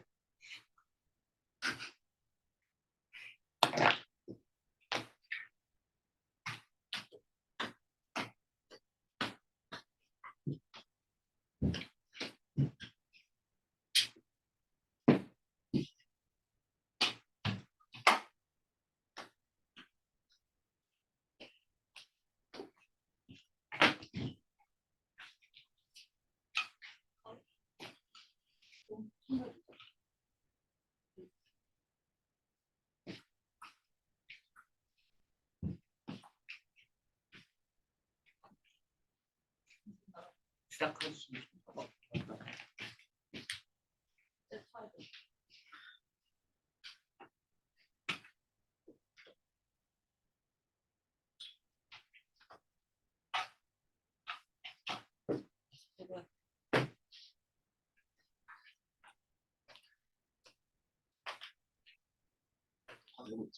네.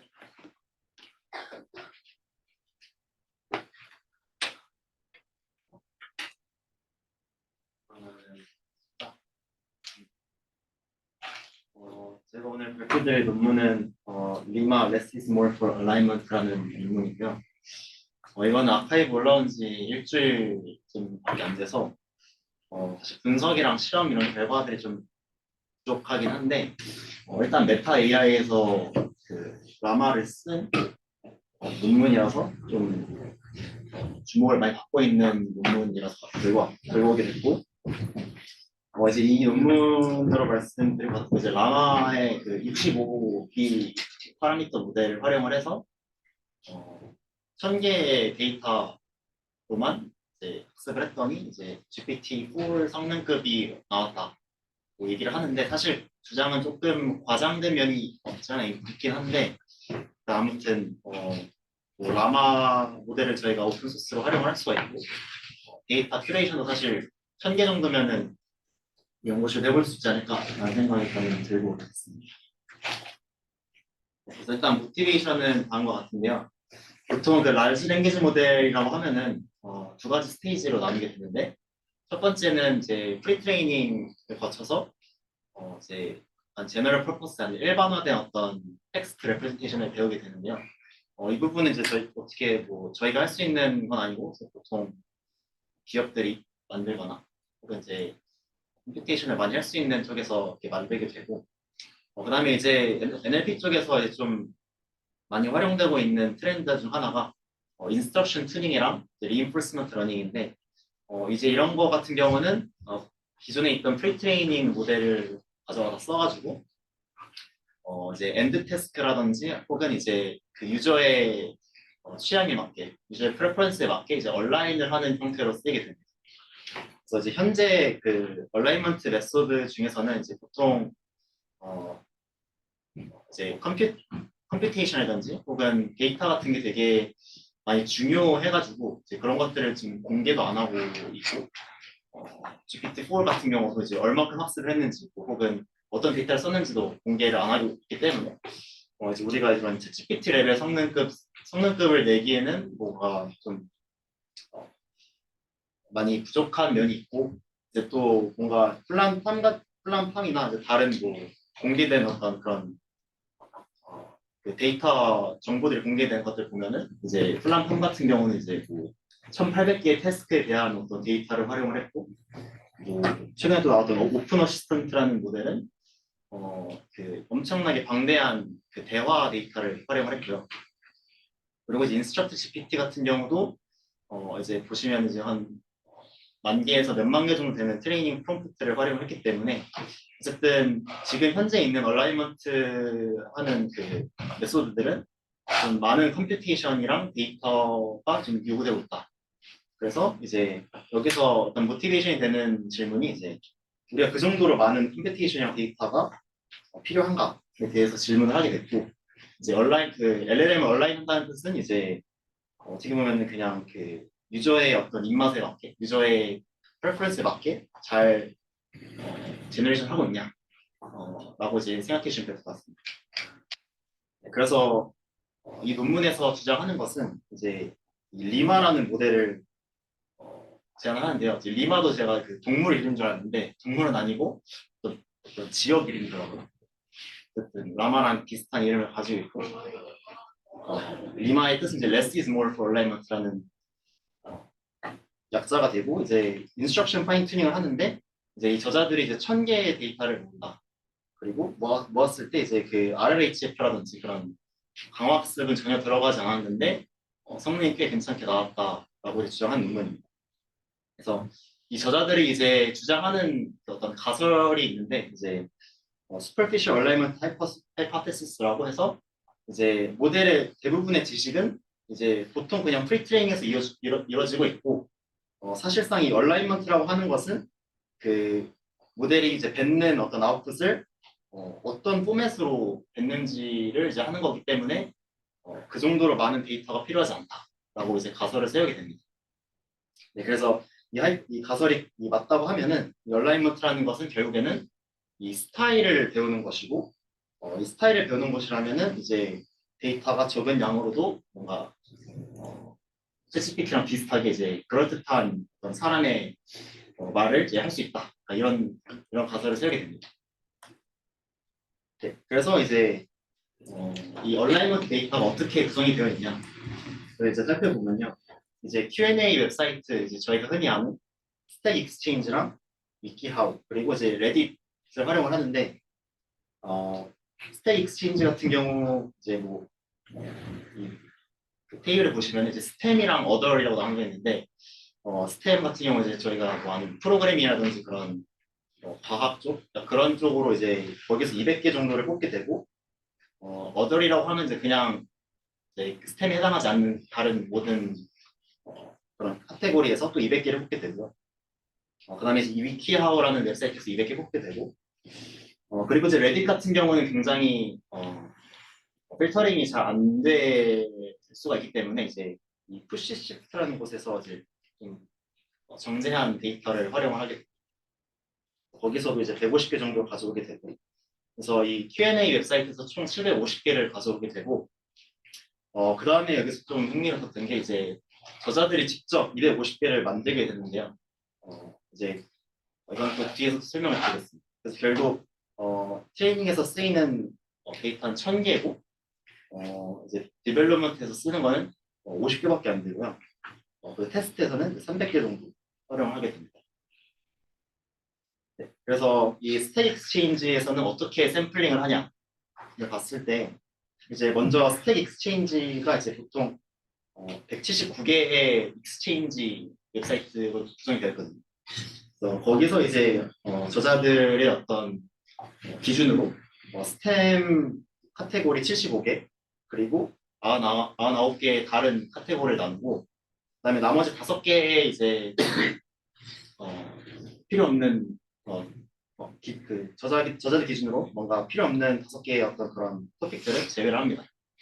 그래서 이 75개에서 200개를 뽑고 99개에서도 200개를 이제 샘플링 하게 되는데 샘플링 하는 기준은 이제 그 질문들 중에서 이제 좀 업보트를 많이 받은 질문들을 위주로 했고 그 질문들 중에서도 그 타이틀 안에 완전히 좀 설명이 되는 어떤 그런 질문들로 이제 구성이 되어 있습니다. 그래서 질문이 만약에 뭐 텍스트 바디에 들어가 있다면은 이제 그것들보다도 뭔가 제목에 완전히 이제 설명이 잘 되어 있는 질문들 위주로 뽑게 되고요.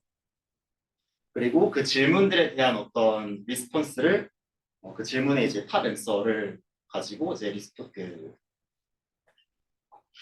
질문에 이제 리스폰스를 주게 되고 그다음에 이제 답이 만약에 짧거나 길거나 혹은 이제 1인칭으로 얘기를 하거나 뭐 그런 자잘자잘한 디테일이 있을 경우에 좀 필터링을 하게 되고요. 그다음에 이제 또 마찬가지로 링크라든지 이미지 그리고 HTML 태그 이런 것들도 다 제외를 시킵니다. 그리고 이제 이거는 저도 정확히 뭔지 모르겠는데 그 레딧에서 타이틀이랑 디스크립션 2개가 있는데 이거를 좀 섞어서 쓴다고 하는데요. 그래서 뭐 어떤 거는 타이틀을 그 프롬프트로 주고 어떤 거는 또 디스크립션을 그 프롬프트로 준다고 합니다. 그래서 스택 익스체인지에서는 이렇게 각 카테고리에서 200개씩 뽑게 돼서 총 400개를 뽑게 되고요. 그리고 이제 위키하우 데이터를 뽑게 되는데 위키하우에서 200개를 뽑습니다. 그래서 위키하우에는 총 19개의 카테고리가 있고요. 그리고 이 19가지 카테고리에서 먼저 카테고리를 샘플링한 다음에 그 카테고리에서 샘플링된 카테고리에서 그 아티클을 샘플해가지고 그 아티클의 제목이 이제 보통 질문으로 되어 있거든요. 그래서 제목을 이제 또 프롬프트로 활용을 하고 그 다음에 이제 그 아티클의 바디를 이제 리스폰스로 활용을 하게 됩니다. 그리고 이제 뭐 또 짜잘짜잘한 마이너 디테일을 보면 이제 보통은 this article 하고 이제 시작을 하게 되는데 이제 이거를 뭔가 챗GPT 스타일 같은 뭐 그런 뭐 following answer is 어쩌고저쩌고 해서 이런 식으로 뭐 교체를 한다라는 내용이 있었고 또 마찬가지로 이제 또 링크라든지 이미지라든지 그런 것들을 좀 전처리하는 과정도 한다고 합니다. 네, 그리고 질문 하나 있는데 지금 설명해 주시는 게 각 데이터들을 어떻게 처리를 했느냐잖아요. 네. 그럼 각 데이터들을 왜 저렇게 했는지에 대한 모티베이션도 데이터들을 왜 어떤 데이터를 뽑았는지 어떤 데이터를 썼는지 그러니까 데이터셋들을 각각 처리하는 방식이 다 다르잖아요. 지금. 근데 왜 저렇게 처리를 해야만 했던 건지 그냥 이게 단순히 모델에 좀 좋은 데이터를 주고 싶어서 그냥 본인들의 룰에 그냥 맞춰서 한 건지 아니면 뭔가 이 사람들이 이 말하는 모델을 위해서만 뭔가 특별하게 전처리를 한 건지 뭐 그런 부분들이 궁금했어요. 전처리 같은 경우는 뭐 그냥 저자들 기준인 것 같고, 근데 샘플링하는 방식은 아무래도 좀 다양한 데이터를 다양하고 질이 좋은 데이터를 뽑기 위해서 좀 이렇게 샘플링을 했던 것 같아요. 그래서 하나의 카테고리에 좀 국한되지 않고 좀 다양한 어떤 뭐 카테고리에서 이제 점수가 높다고 하면 또 퀄리티가 좋다고 이제 보통 가정을 하니까 그런 식으로 좀 퀄리티 컨트롤 한 것 같습니다. 아, 네, 알겠습니다. 저 질문인데 지금 태스크를 잘 이해를 했는지 모르겠는데 지금 이 데이터들이 한 번의 파인 튜닝을 위한 데이터인 네. 거죠? 각각 파인 튜닝 한 번이 아니라 한 번에 스테이트 익스체인지 뭐 기하고 다 모아서 크게 한 번 하겠다. 이런 거 맞을까요? 그리고 인스트럭션 그냥 질의응답용 모델을 만들겠다라고 생각하는데 이거는 파인 튜닝에서도 이제 인스트럭션 튜닝 방식으로 이제 인스트럭션이 있고 그거에 대한 질문이 있고 그리고 그것을 답하는 형태로 파인 튜닝합니다.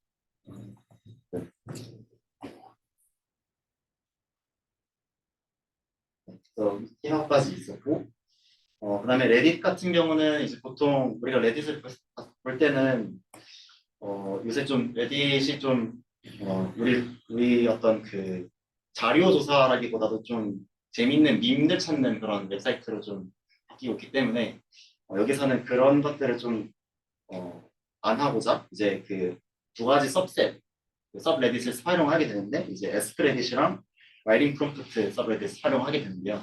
여기서도 웹사이트를 쓰는 게 아니라 이제 이 서브레딧을 좀 잘 정제하는 그런 데이터셋, 푸시 시프트에서 제공을 하는 데이터셋을 활용하게 되고 여기서는 이제 샘플링을 하지 않고 이제 자기들 직접 뽑습니다. 그래서 자기들이 이 서브레딧을 확인하고 이제 업보트가 제일 많았던 에그젠플들을 하나하나씩 본 다음에 이제 거기서 이제 이 에스크레딧 서브레딧에서는 70개 정도 프롬프트를 뽑게 되고 여기서는 이제 바디는 제외를 하고요. 이제 타이틀만 가져옵니다. 이 타이틀을 이제 프롬프트로 활용하게 됐는데 이제 이 프롬프트가 결국에는 테스트셋에서 활용이 되고요. 그리고 이제 라이팅 프롬프트 서브레딧에서는 이제 보통 이제 픽셔널 스토리로 구성이 되어 있는데 이제 이거를 유저들이 그 다음 이야기를 이제 생성하도록 이제 만들어진 어떤 그런 데이터인데 이제 그런 경우 이제 굉장히 좋은 하이 퀄리티 리스폰스가 있다라고 이제 생각이 들어서 이제 저자들이 여기서 150가지의 프롬프트랑 리스폰스들을 가져옵니다. 그래서 이것들은 이제 트레이닝 셋에 활용이 됩니다. 네. 그리고 이제 이 저자들이 직접 만드는데요. 이 만드는 방식이 조금 어떨지 모르겠지만 일단 그 저자들을 이제 두 가지 그룹을 나누는데요. 그룹 A랑 그룹 B가 있고 이제 각각 이제 250가지의 프롬프트를 만듭니다.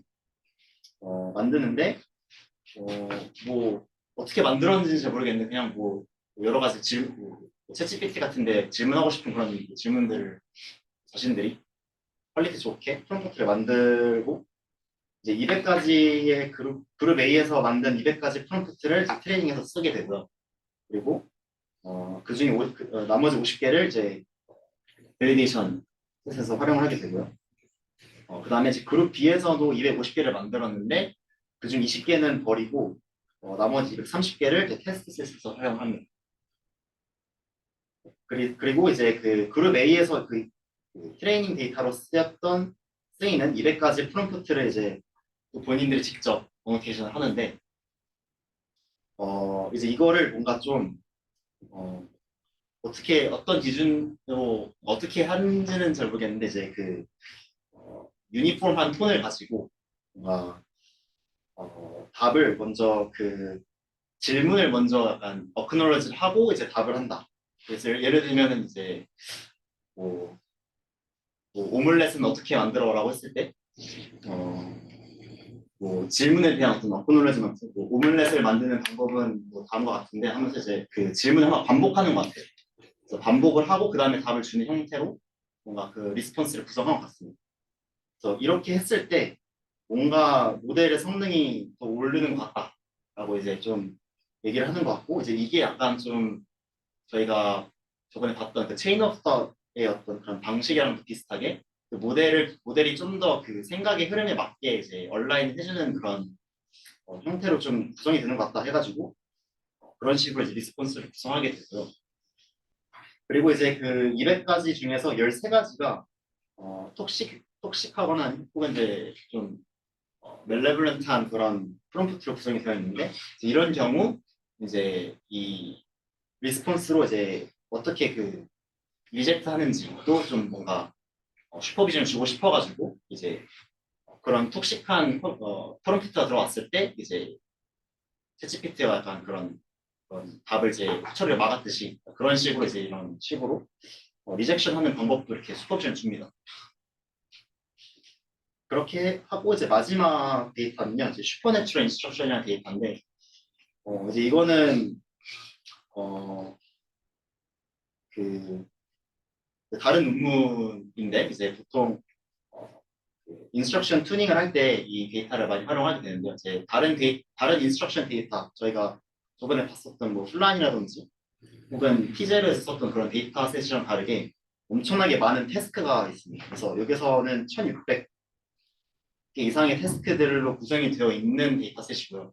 근데 1600개를 다 활용을 하진 않고 이 중에 한 50개의 에너지 태스크에서 이제 하나씩 가져오면 50개 되겠죠. 그러면 50개의 다른 태스크로 구성된 데이터를 이제 여기서 가져오게 되는데, 이제 이게 보통 이제 제너레이션에서 활용되는 뭐 요약이라든지 패러프레이즈 혹은 스타일 트랜스포 이런 카테고리에서 가져오게 됩니다. 그리고 이제 그 그룹 A에서 가져왔던 200가지 그 매뉴얼 이그젬플이랑 스타일 포맷이 비슷하게 살짝 에디트를 하게 되고요. 그래서 저자들이 얘기하는 거는 이제 이런 작은 샘플 50가지 정도밖에 안 된 샘플이긴 하지만 이게 뭔가 이 트레이닝 믹스에서 좀 다이버시티를 줄 수 있다. 그래서 뭔가 로버스트하게 만들어줄 수 있다. 약간 그런 생각으로 이제 이렇게 이 데이터도 가져오게 됩니다. 질문이 있는데요. 결국에는 지금 모든 이러한 데이터들에 대해서 전 처리하는 과정이나 모든 과정에 대한 그 가장 큰 키워드는 뭐 다이버시티라고 보면 되는 걸까요? 다이버시티랑 퀄리티. 퀄리티는 정확히 어떤 퀄리티를 의미하는 거죠? 뭐 내추럴리스 이런 거 말하는 거요? 어떤 거? 내추럴리스, 그러니까 뭐 플런시 이런 걸 얘기하는 건가요? 이게? 근데 그런 쪽으로는 또 이벨리션 하지 않았고 그냥 본인들이 생각했을 때 필터링이라든지 그런 게 잘 되어 있다. 뭐 레딧 같은 경우도 이제 점수 높은 그런 포스트에서 갖고 왔으니까 뭔가 좋은 리스폰스다. 그렇게 가정하는 것 같습니다. 혹시 자기들이 들고 데이터에 대한 뭔가 정량 평가를 진행하나요? 정량 평가요? 네. 진행을 하긴 하는데 보통 이제 그 휴먼 이벨리션을 많이 합니다. 휴먼 이벨리션이랑 이제 뒤에서 또 설명드리겠지만 뭐 챗GPT라든지 GPT-4로 이제 성능 평가를 하게 되는데 이벨리션은 좀 많이 좀 부족한 면이 없지 않을까. 결국에 그냥 잘 모았다 아니에요? 그냥 잘 모으면 잘 된다 그 정도로 이해하면 될까요? 그냥 1000개 정도를 모았는데 잘 모아서 했더니 괜찮게 나왔다. 그 매뉴얼리 수집한 거에서도 그룹 A랑 그룹 B 말씀하셨잖아요. 그거의 의미가 혹시 어떤 의미요? 의미는 저자가 안 되나요? 의미는 없는 것 같아요. 그냥 뭐 A랑 B가 뭐 성격이 다른 그런 건 전혀 없어요. 랜덤하게 두 가지 그룹으로 나눈 것 같습니다.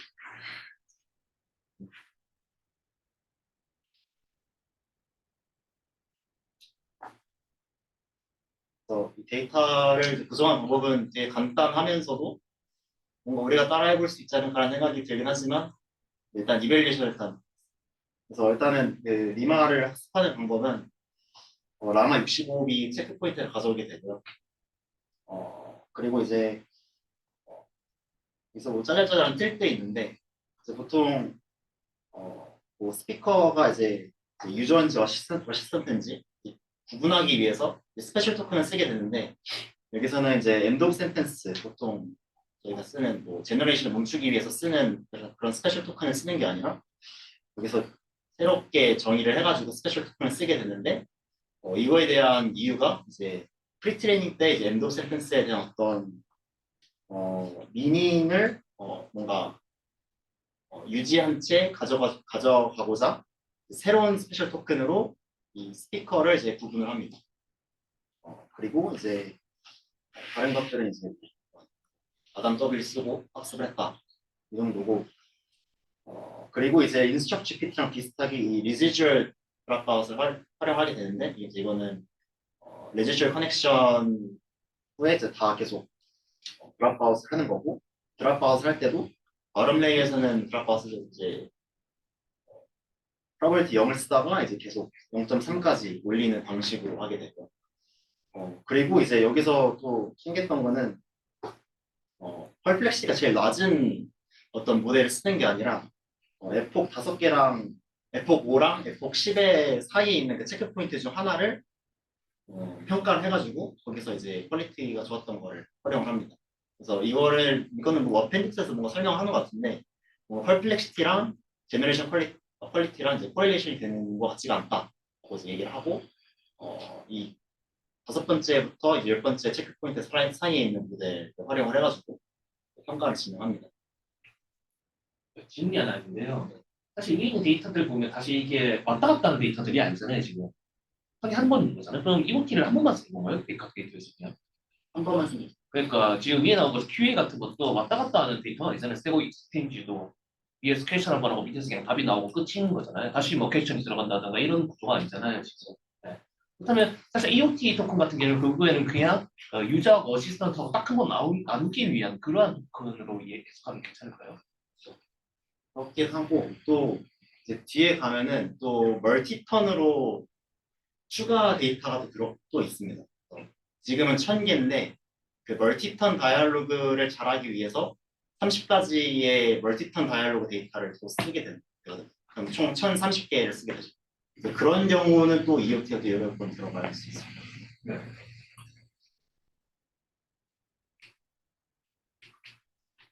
그래서 베이스라인은 이제 5가지고 알파카 65B 같은 경우는 이제 뭐 알파카 그 52,000개 데이터를 가지고 자기들이 직접 재구현해가지고 이제 65B 라마를 학습을 하게 되고요. 그다음에 이제 인스트럭트 GPT랑 바드 그리고 이제 클라우드라고 하는 이제 RLHF 프로 활용을 해가지고 만든 데이터가 있고 만든 모델이 있고 그다음에 이제 GPT-4이 있습니다. 여기서는 이제 다 동일하게 빅클릭 샘플링을 진행하게 되고 그리고 이제 휴먼 언어 트위터들한테는 이제 싱글 프롬프트랑 이제 리스폰스 2개를 줍니다. 그래서 이제 여기서 이제 질문이 들어가게 되고 이게 보통 프롬프트가 되고 그리고 이제 각각 모델마다 이제 답이 하나씩 있겠죠. 그러면 여기를 이 세 개를 보고 이제 answer A가 좋았다, answer B가 좋았다, 둘 다 별로다, 약간 이런 식으로 영어 테이터들한테 이제 이런 식으로 인스트럭션을 줍니다. 네, 그래서 이제 성능을 보시면 리마가 지금 이긴 게 이제 파란색으로 되어 있고 진한 파란색으로 되어 있고 그다음에 이제 사람들이 생각했을 때 이거는 좀 비슷비슷하다라고 한 게 타이고 그다음에 사람들이 생각했을 때 이거는 리마가 별로다 했을 때가 이제 연한 파란색입니다. 그래서 보시면은 알파카랑 인스트럭트 GPT 같은 경우는 거의 반 이상은 이제 보통 그 정도는 한다라고 이제 주장을 하는 것 같고요. 그리고 바드에 대해서는 한 58%, 타이까지 합치면 보통 58%라 생각합니다. 그래서 58% 정도는 바드만큼은 한다라는 뜻이 되고, 그리고 이제 뭐 GPT-4 같은 경우도 뭐 43% 정도는 GPT-4 성능급이 나온다라고 얘기를 하는데 사실 이 주장은 뭔가 GPT-4 성능이 나온다라고 하기보다는 그냥 GPT-4이 질 때도 있다 그런 정도로 보시면 될 것 같습니다. 그리고 이제 오른쪽에 있는 평가는 이제 GPT-4한테 물어본 건데요. 그래서 아무래도 그냥 이 리스폰스 위에처럼 이 형태를 뭔가 GPT-4한테 주고 뭐가 좋았냐라고 물어볼 것 같아요. 그래서 그랬을 때 확실히 그 비슷한 뭐 경향성을 보이긴 하는데 GPT-4도 뭔가 19% 정도는 그냥 GPT, 그러니까 내가 뱉은 어떤 그런 리스폰스보다 뭐 잘했다 뭐 이런 식으로 이제 얘기를 하는 것 같습니다. 그래서 사실 이 상대적인 평가는 이런 모델들이 사실 너무 좀 넘사벽이잖아요. 그래서 이 상대적인 평가보다 뭔가 좀 절대적인 평가가 필요하지 않냐라고 해가지고 이제 50가지의 랜덤 이그젬플을 가지고 와서 이제 사람들한테 이 리마 리스폰스를 보고 이게 엄청 좋았다 하면은 이제 엑설런트고 이 정도는 그냥 무난하다라고 하면 패스고 그다음에 이 리스폰스는 완전 실망이다 이러면 이제 페일로 주는 형태로 이제 절대적인 평가를 하게 되는데 여기서 얘기한 거는 50%는 엑설런트가 나왔다. 절대적인 평가를 봤을 때 리마가 뭐 나쁘지 않는 퀄리티를 내는 것 같다. 이렇게 하는 거고 그리고 이제 그 아웃 디스트리뷰션 이그젬플도 한 13가지 정도를 평가를 하는데 여기서도 이제 경향성을 보시면은 20%가 페일이고 35%가 패스고 45%가 엑설런트인데 지금 이 오른쪽에 있는 피겨는 뭔가 인디스트리뷰션이라고 생각을 했을 때 야로 디스트리뷰션이랑 뭔가 패턴이 비슷한 경향성을 보인다 이제라고 생각해 주시면 될 것 같습니다.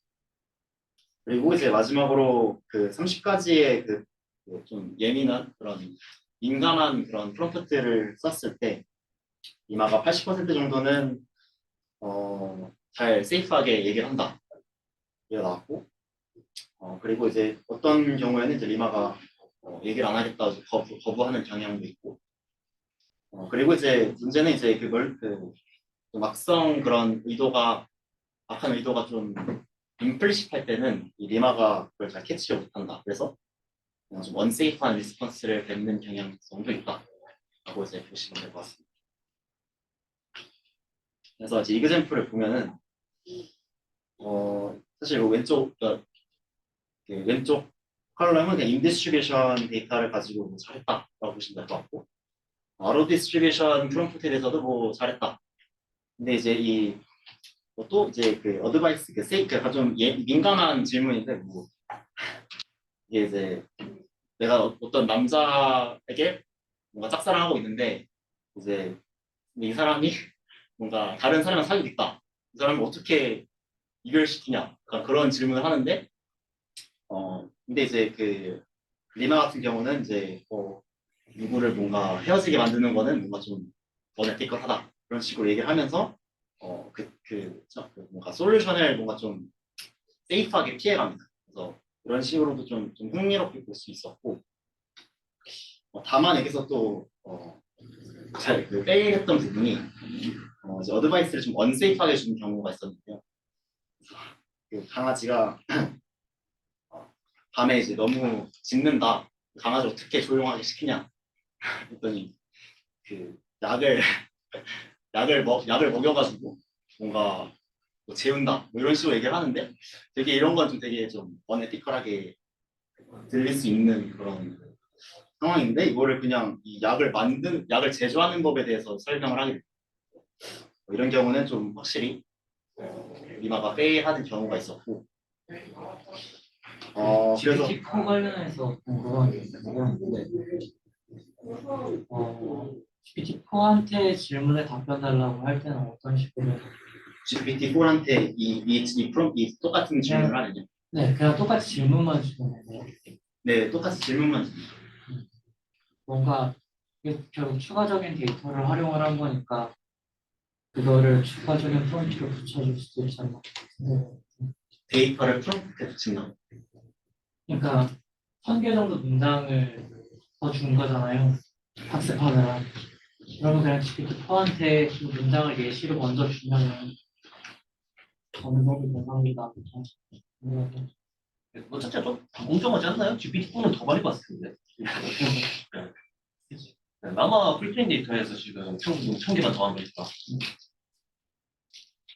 그래서 GPT-4랑 비교하기에는 사실 GPT-4는 RL식도 썼고 뭔가 그 다양하게 썼겠죠. 그래서 그거에 비해 이거는 라마 65B에서 조금만 했는데 괜찮은 성능이 나왔다 정도라고 보시면 돼요.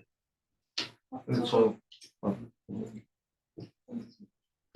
오히려 좀 궁금한 게 어쨌든 이 모델은 인스트럭션만 집중적으로 하는 모델이잖아요. 그러면 GPT-4랑 비교하는 게 오히려 GPT-4한테 좀 언페어하다라고 생각하진 않나요? 잘? 꼴이 안 돼요. 왜 형태한 거지? 그러니까 한 태스크에만 집중적으로 잘할 수 있는 모델을 만들었다는 게 GPT-4도 뭔가 딱 그 태스크에만 집중할 수 있는 환경을 만들고 비교를 해야 빼온 게 아닌가 싶은 생각이 그런 들어요. 느낌이 안 전혀 있었죠. 사실 인스트럭션 트레이닝 같은 경우는 한 네. 태스크라기보다는 다양한 태스크를 인스트럭션 형태로 주는 거. 예를 들면은 뭐 요약해라 혹은 번역해라. 사실 이런 태스크로 봤을 때 좀 다양하게 있었잖아요. 그래서 사실 GPT-4 같은 경우도 그런 태스크로 봤을 때는 다 잘하긴 하지만 뭐 여기서도 사실 그런 인스트럭션 트레이닝 데이터를 그런 식으로 요약하는 데이터셋 하나 가져오고 번역하는 태스크셋 하나 가져오고 이런 식으로 했기 때문에 뭐 다양한 태스크는 GPT-4랑 봤을 때 비슷하지 않나. 그냥 한 태스크라기보다는 뭔가 포맷의 차이 정도로 생각을 하면 되는 거죠. 저는 포맷은 사실 뭐 인스트럭션 포맷이라고 생각했을 때는 사실 뭐 GPT-4도 인스트럭션 형태로도 주니까 이런 같은데 GPT-4는 그래도 뭔가 학습 데이터가 더 많고 뭔가 그러지 않았을까. 모델 사이즈가 더 크고. 네. 이거 휴먼 이밸류에이션 할 때 그 평가자들한테 주는 어떤 그런 크라이테리아나 그 평가 항목 같은 게 혹시 그렇을까요? 평가 항목이요? 네. 평가 항목은 그냥 그거였던 것 같은데 그냥 이 프롬프트 하나랑 리스폰스 두 개를 주고 그냥 어떤 게 좋았는지 아니면은 그냥 둘 다 별로였는지만 그냥 딱 보고 평가를 하는 것 같습니다.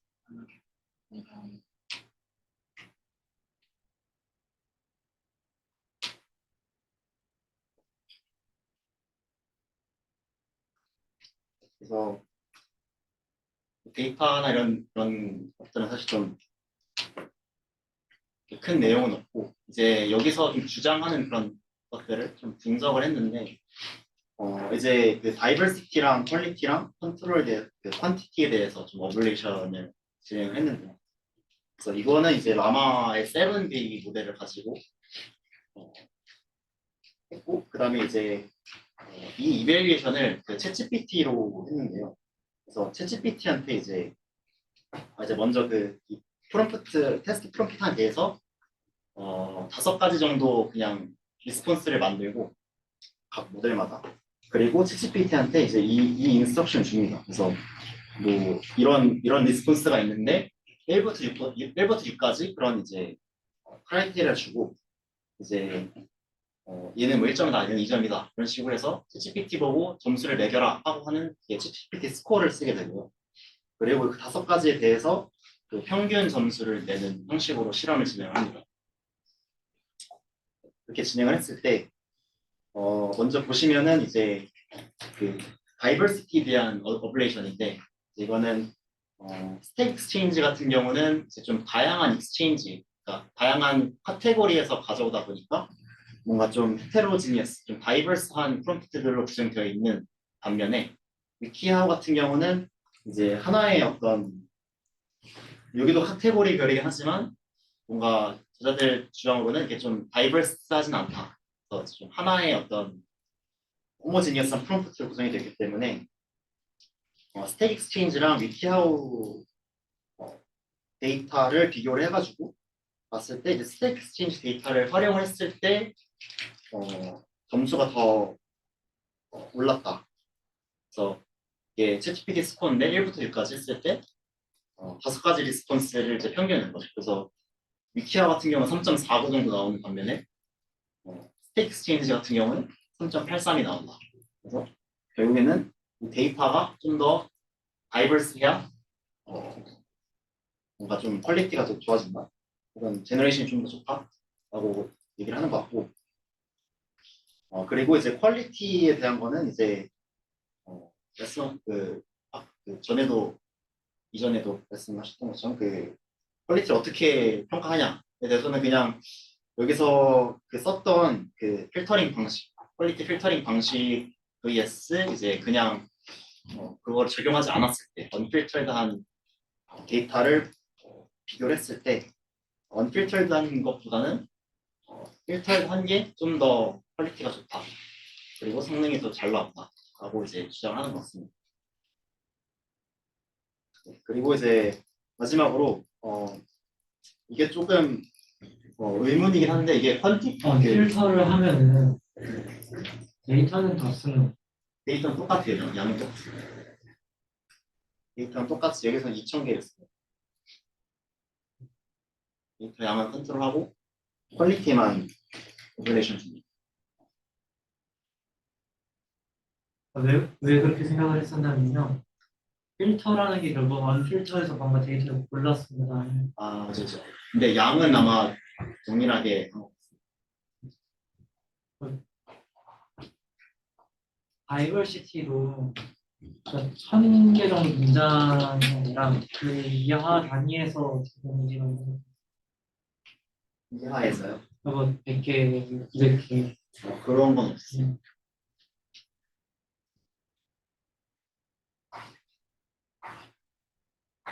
그래서 네, 마지막으로 그다음에 이제 퀀티티에 대한 분석을 했는데 여기서는 이제 맨 처음에 1,000개 썼던 거는 이제 아니고 이제 여기서 7B 모델에서 총 2,000개로 시작을 했죠. 그다음에 이제 그 트레이닝 이그젬플을 32,000개까지 늘렸는데 이 챗GPT 스코어가 이제 변함이 없는 것을 보여줌으로써 뭔가 이 트레이닝 셋 사이즈를 키우는 게 리스폰스 퀄리티에 도움이 되지 않는다라고 주장하게 되는데 네, 그래서 결국 이제 데이터 퀀티티 문제보다 다이버시티랑 퀄리티가 좋아야 된다라고 주장합니다. 근데 이게 질문이 만들어지는 거가 조건이 있었잖아요. 좋은 질문 플러스 방법이 있었잖아요. 그거였나요? 그러니까 저 퀄리티를 재는 질문이 그러니까 차이가 발생되는 지점이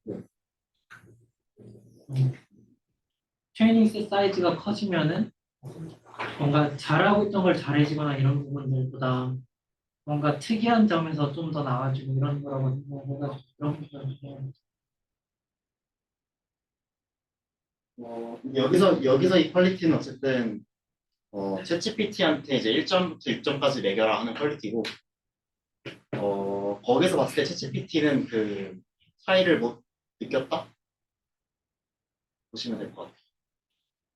궁금한 게 0스텝일 때는 점수가 몇 점이 제일 높이가 돼 있죠. 네, 저도 그거 보고 싶었는데 여기가 어떤지 모르겠어요. 1K 뭐 어디서부터 이게 올라가는지 모르겠어가지고.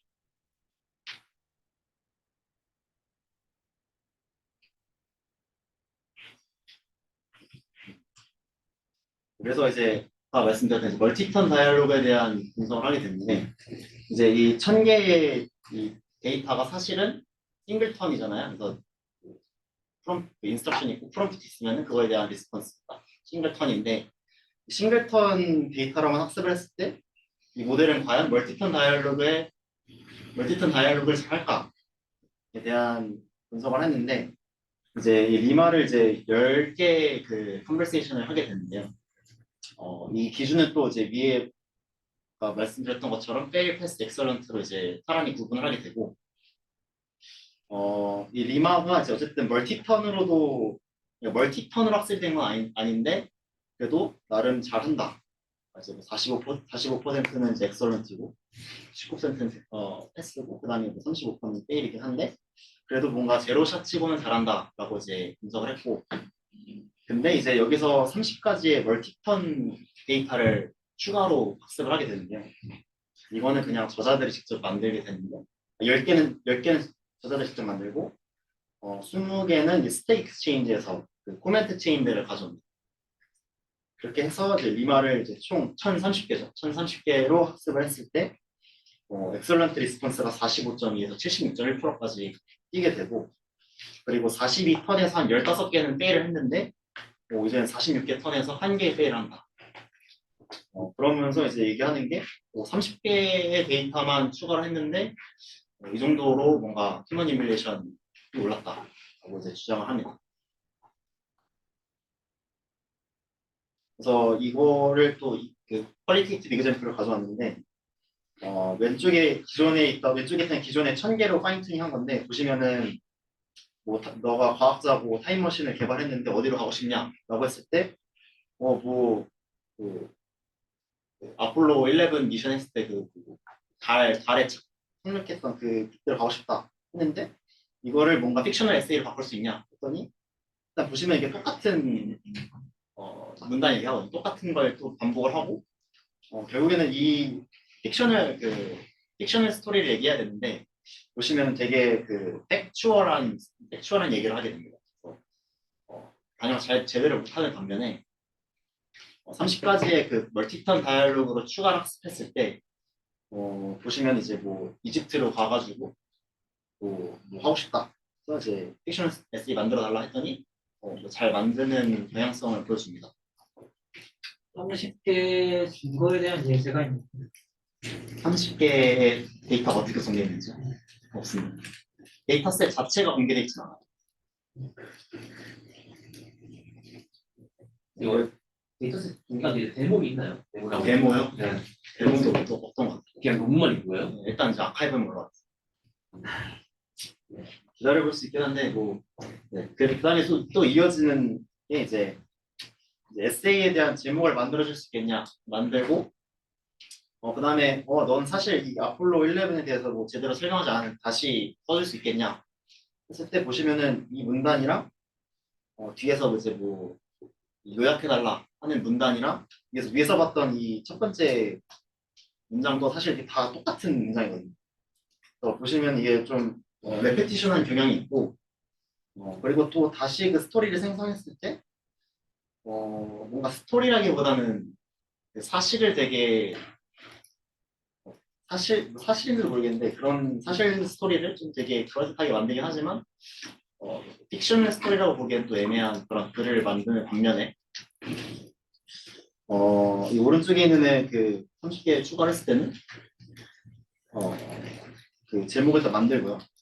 제목을 만드는데 이제 이 외계인 얘기를 합니다. 외계인 얘기를 하게 되는데 이거는 왜 외계인이랑 이 애스트로나웃에 대해서 관계가 있다고 생각했냐 라고 했을 때 뭐 이런 식으로 얘기하는데, 사실 근데 이거 보면은 이 외계인에 대한 이야기가 아니라 사실 이 리마한테 그 이집트로 타임머신 타고 돌아가라고 했을 때 그 내용인데 외계인 내용이 없지 않냐 했을 때 맞다, 외계인 내용이 없다. 근데 이제 뭔가 다른 어떤 어드밴스된 그런 문명에서 넘어왔다는 것 자체가 뭔가 좀 어떻게 보면 그쪽에서는 외계인이 같다고 생각할 수가 있죠.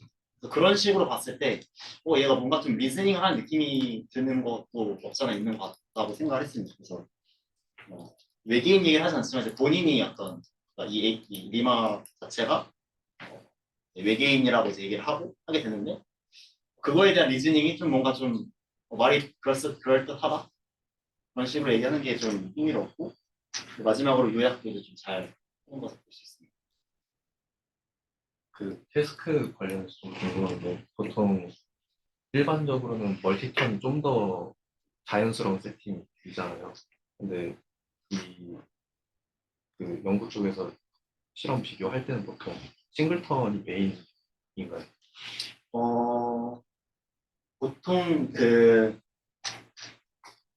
사실 뭐 그냥 다양한 태스크가 NLP 태스크가 있지만 뭐 요약해달라고 하면은 어떻게 보면 그냥 싱글턴으로도 해결이 되잖아요. 뭐 어떤 문서를 요약해달라 하면은 이제 바로 한 번에 요약이 나오는 경우가 있으니까, 보통 근데 NLP 태스크가 그런 식으로 답이 있으면은 질문이 있으면 답변으로 나오는 형태이기 때문에 싱글턴인데 근데 멀티턴도 사실 뭐 그런 식으로도 뭐 실험을 해볼 수 있긴 하겠죠. 이제 뭐 이어지고 또 이어지는 형태로 할 수는 있긴 한데, 근데 인스트럭션 튜닝 같은 경우는 보통 싱글 턴으로 구성이 되어 있는 것 같아요. 뭐 알파카라든가 모든 데이터셋이 대부분 다 싱글 턴이죠 사실은. 네.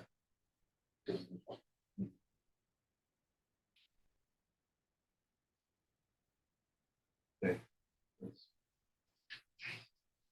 그래서 이제 마지막 장인데, 여기서 이제 뭐 어쨌든 트레이닝 데이터가 이제 저희가 보통 그 인스트럭션 튜닝으로 뭐 기존에 있는 프리 트레이닝 모델들 학습을 하는데, 사실 그 데이터의 어떤 퀀티티보다도 다이버시티와 퀄리티가 좀 중요하다라고 이제 주장한 논문인데, 이거에 대한 어떤 약점은 이제 스케일업하기가 되게 어렵고, 그리고 여기 저자들이 실제로 이제 얘기하는 게 지금 현재 프로덕트 그레이드 모델만큼 로버스트하지가 않다. 이제 좀 문이 없으면은 좀 성능이 좀 튀는 그런 경향성도 있는 것 같고, 그리고 이제 이거는 제 의견이고, 뭔가 이베리에이션이 조금은 부족하다라고 생각이 많이 들었고, 이 챗GPT 스코어하는 것 자체도 뭔가 좀 릴라이하기에는 조금 부족하다고 생각을 했고요. 그리고 테스트 셋이랑 테스트 셋도 300개 중에 230개가 자신들이 만든 데이터라서 이거에 대한 평가는 좀 더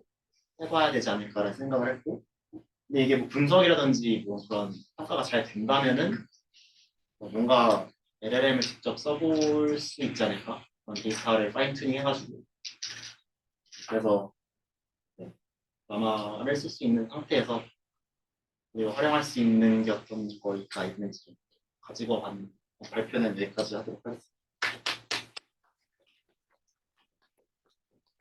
혹시 하나만 질문 될까요? 이거 혹시 페이스북에서 나온 건가요? 웹에서 나온 거예요? 웹에서 나온 거예요? 저도 하나만 질문 드리고 싶은데 그 휴먼 이밸류에이션 했을 때랑 GPT-4 했을 때랑 각각 이제 이기고 지고 비기고를 측정을 하잖아요. 근데 그게 이제 그 휴먼 이벨이랑 GPT-4로 이벨한 거랑 얼마나 실제로 온라인이 되는지에 대한 것도 혹시 있었을까요? 얼마나 온라인 되는지보다도 그냥 뭔가 그림으로만 좀 그냥 봤던 것 같아요. 그냥 저자들이 봤을 때 알파카 부분도 사실상 어쨌든 그 그래프 자체는 좀 비슷한 트렌드를 보이고 있고, 그래서 뭐 GPT-4를 내뱉은 어떤 그런 이벨리에이션이랑 휴먼 이벨리에이션이랑 뭐 일단 그냥 퀄리티티가 그냥 본 것 같아요. 혹시 가중치 공개 계획이 있을까요? 가중치요? 학습한 거? 네. 나만 공개했는데 니만 공개할 수 있나? 그래서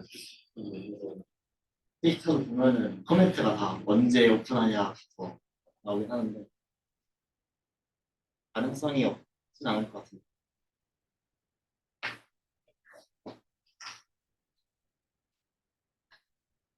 그 파인튜닝 할 때 시작한 모델을 라마로 선정한 이유가 그냥 그게 공개돼 있으면서 가벼운 모델 이어서 공개되어 있기도 하고 가벼운 모델이기도 하고 가볍진 않죠? 67. 어제 가볍지 않지만, 그리고 메타 AI가 라마를 썼기 때문에 라마를 만들었기 때문에 저자들 메타 AI라서 네. 자기들도 모델 가지고 있는 것 같아요. 혹시 이 데이터로 딴 모델 튜닝한 건 없지 당연히. 네, 아직 없는. 사실 굳이 남아 있는 이유는 없잖아요. 네.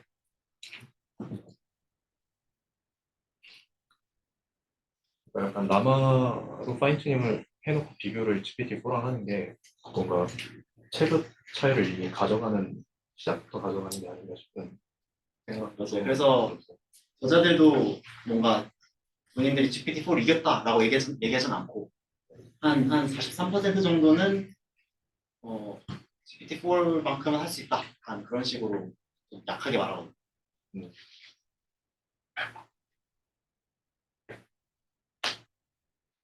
사실 이걸 비교하려면 사실 다른 모델들로 학습해보고 당연히 비교해봐야 되는 거 아니에요, 사실. 같은 데이터로. 네, 같은 데이터로. 그 이 주장 하려면 네. 맞아, 그게 맞는 것 같은데 본인들이 만든 프롬프트로 학습도 했고 테스트도 본인들이 만든 프롬프트로 하고 그러면은 본인들이 만든 거가 비슷할 확률이 높을 것 같은데 그런데 이제 거기서 비교하는 게 되게 불공정한 거. 뭐 뭔가 평가랑 분석은 저도 부족한 것 같긴 한데 일단 아카이브 올라온 지 얼마 안 됐기 때문에 조금 다음 버전을 좀 기다리고 있는 상황.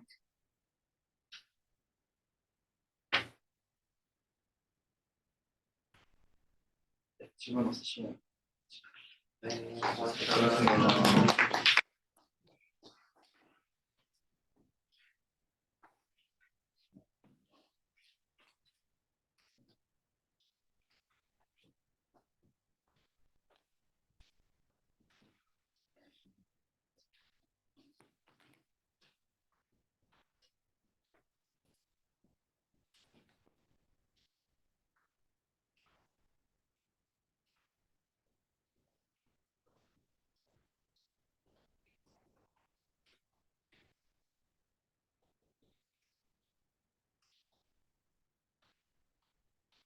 고맙습니다. 봤어요.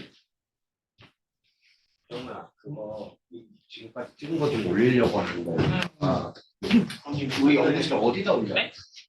그거 우리 나스 그거 로그인하면은 중장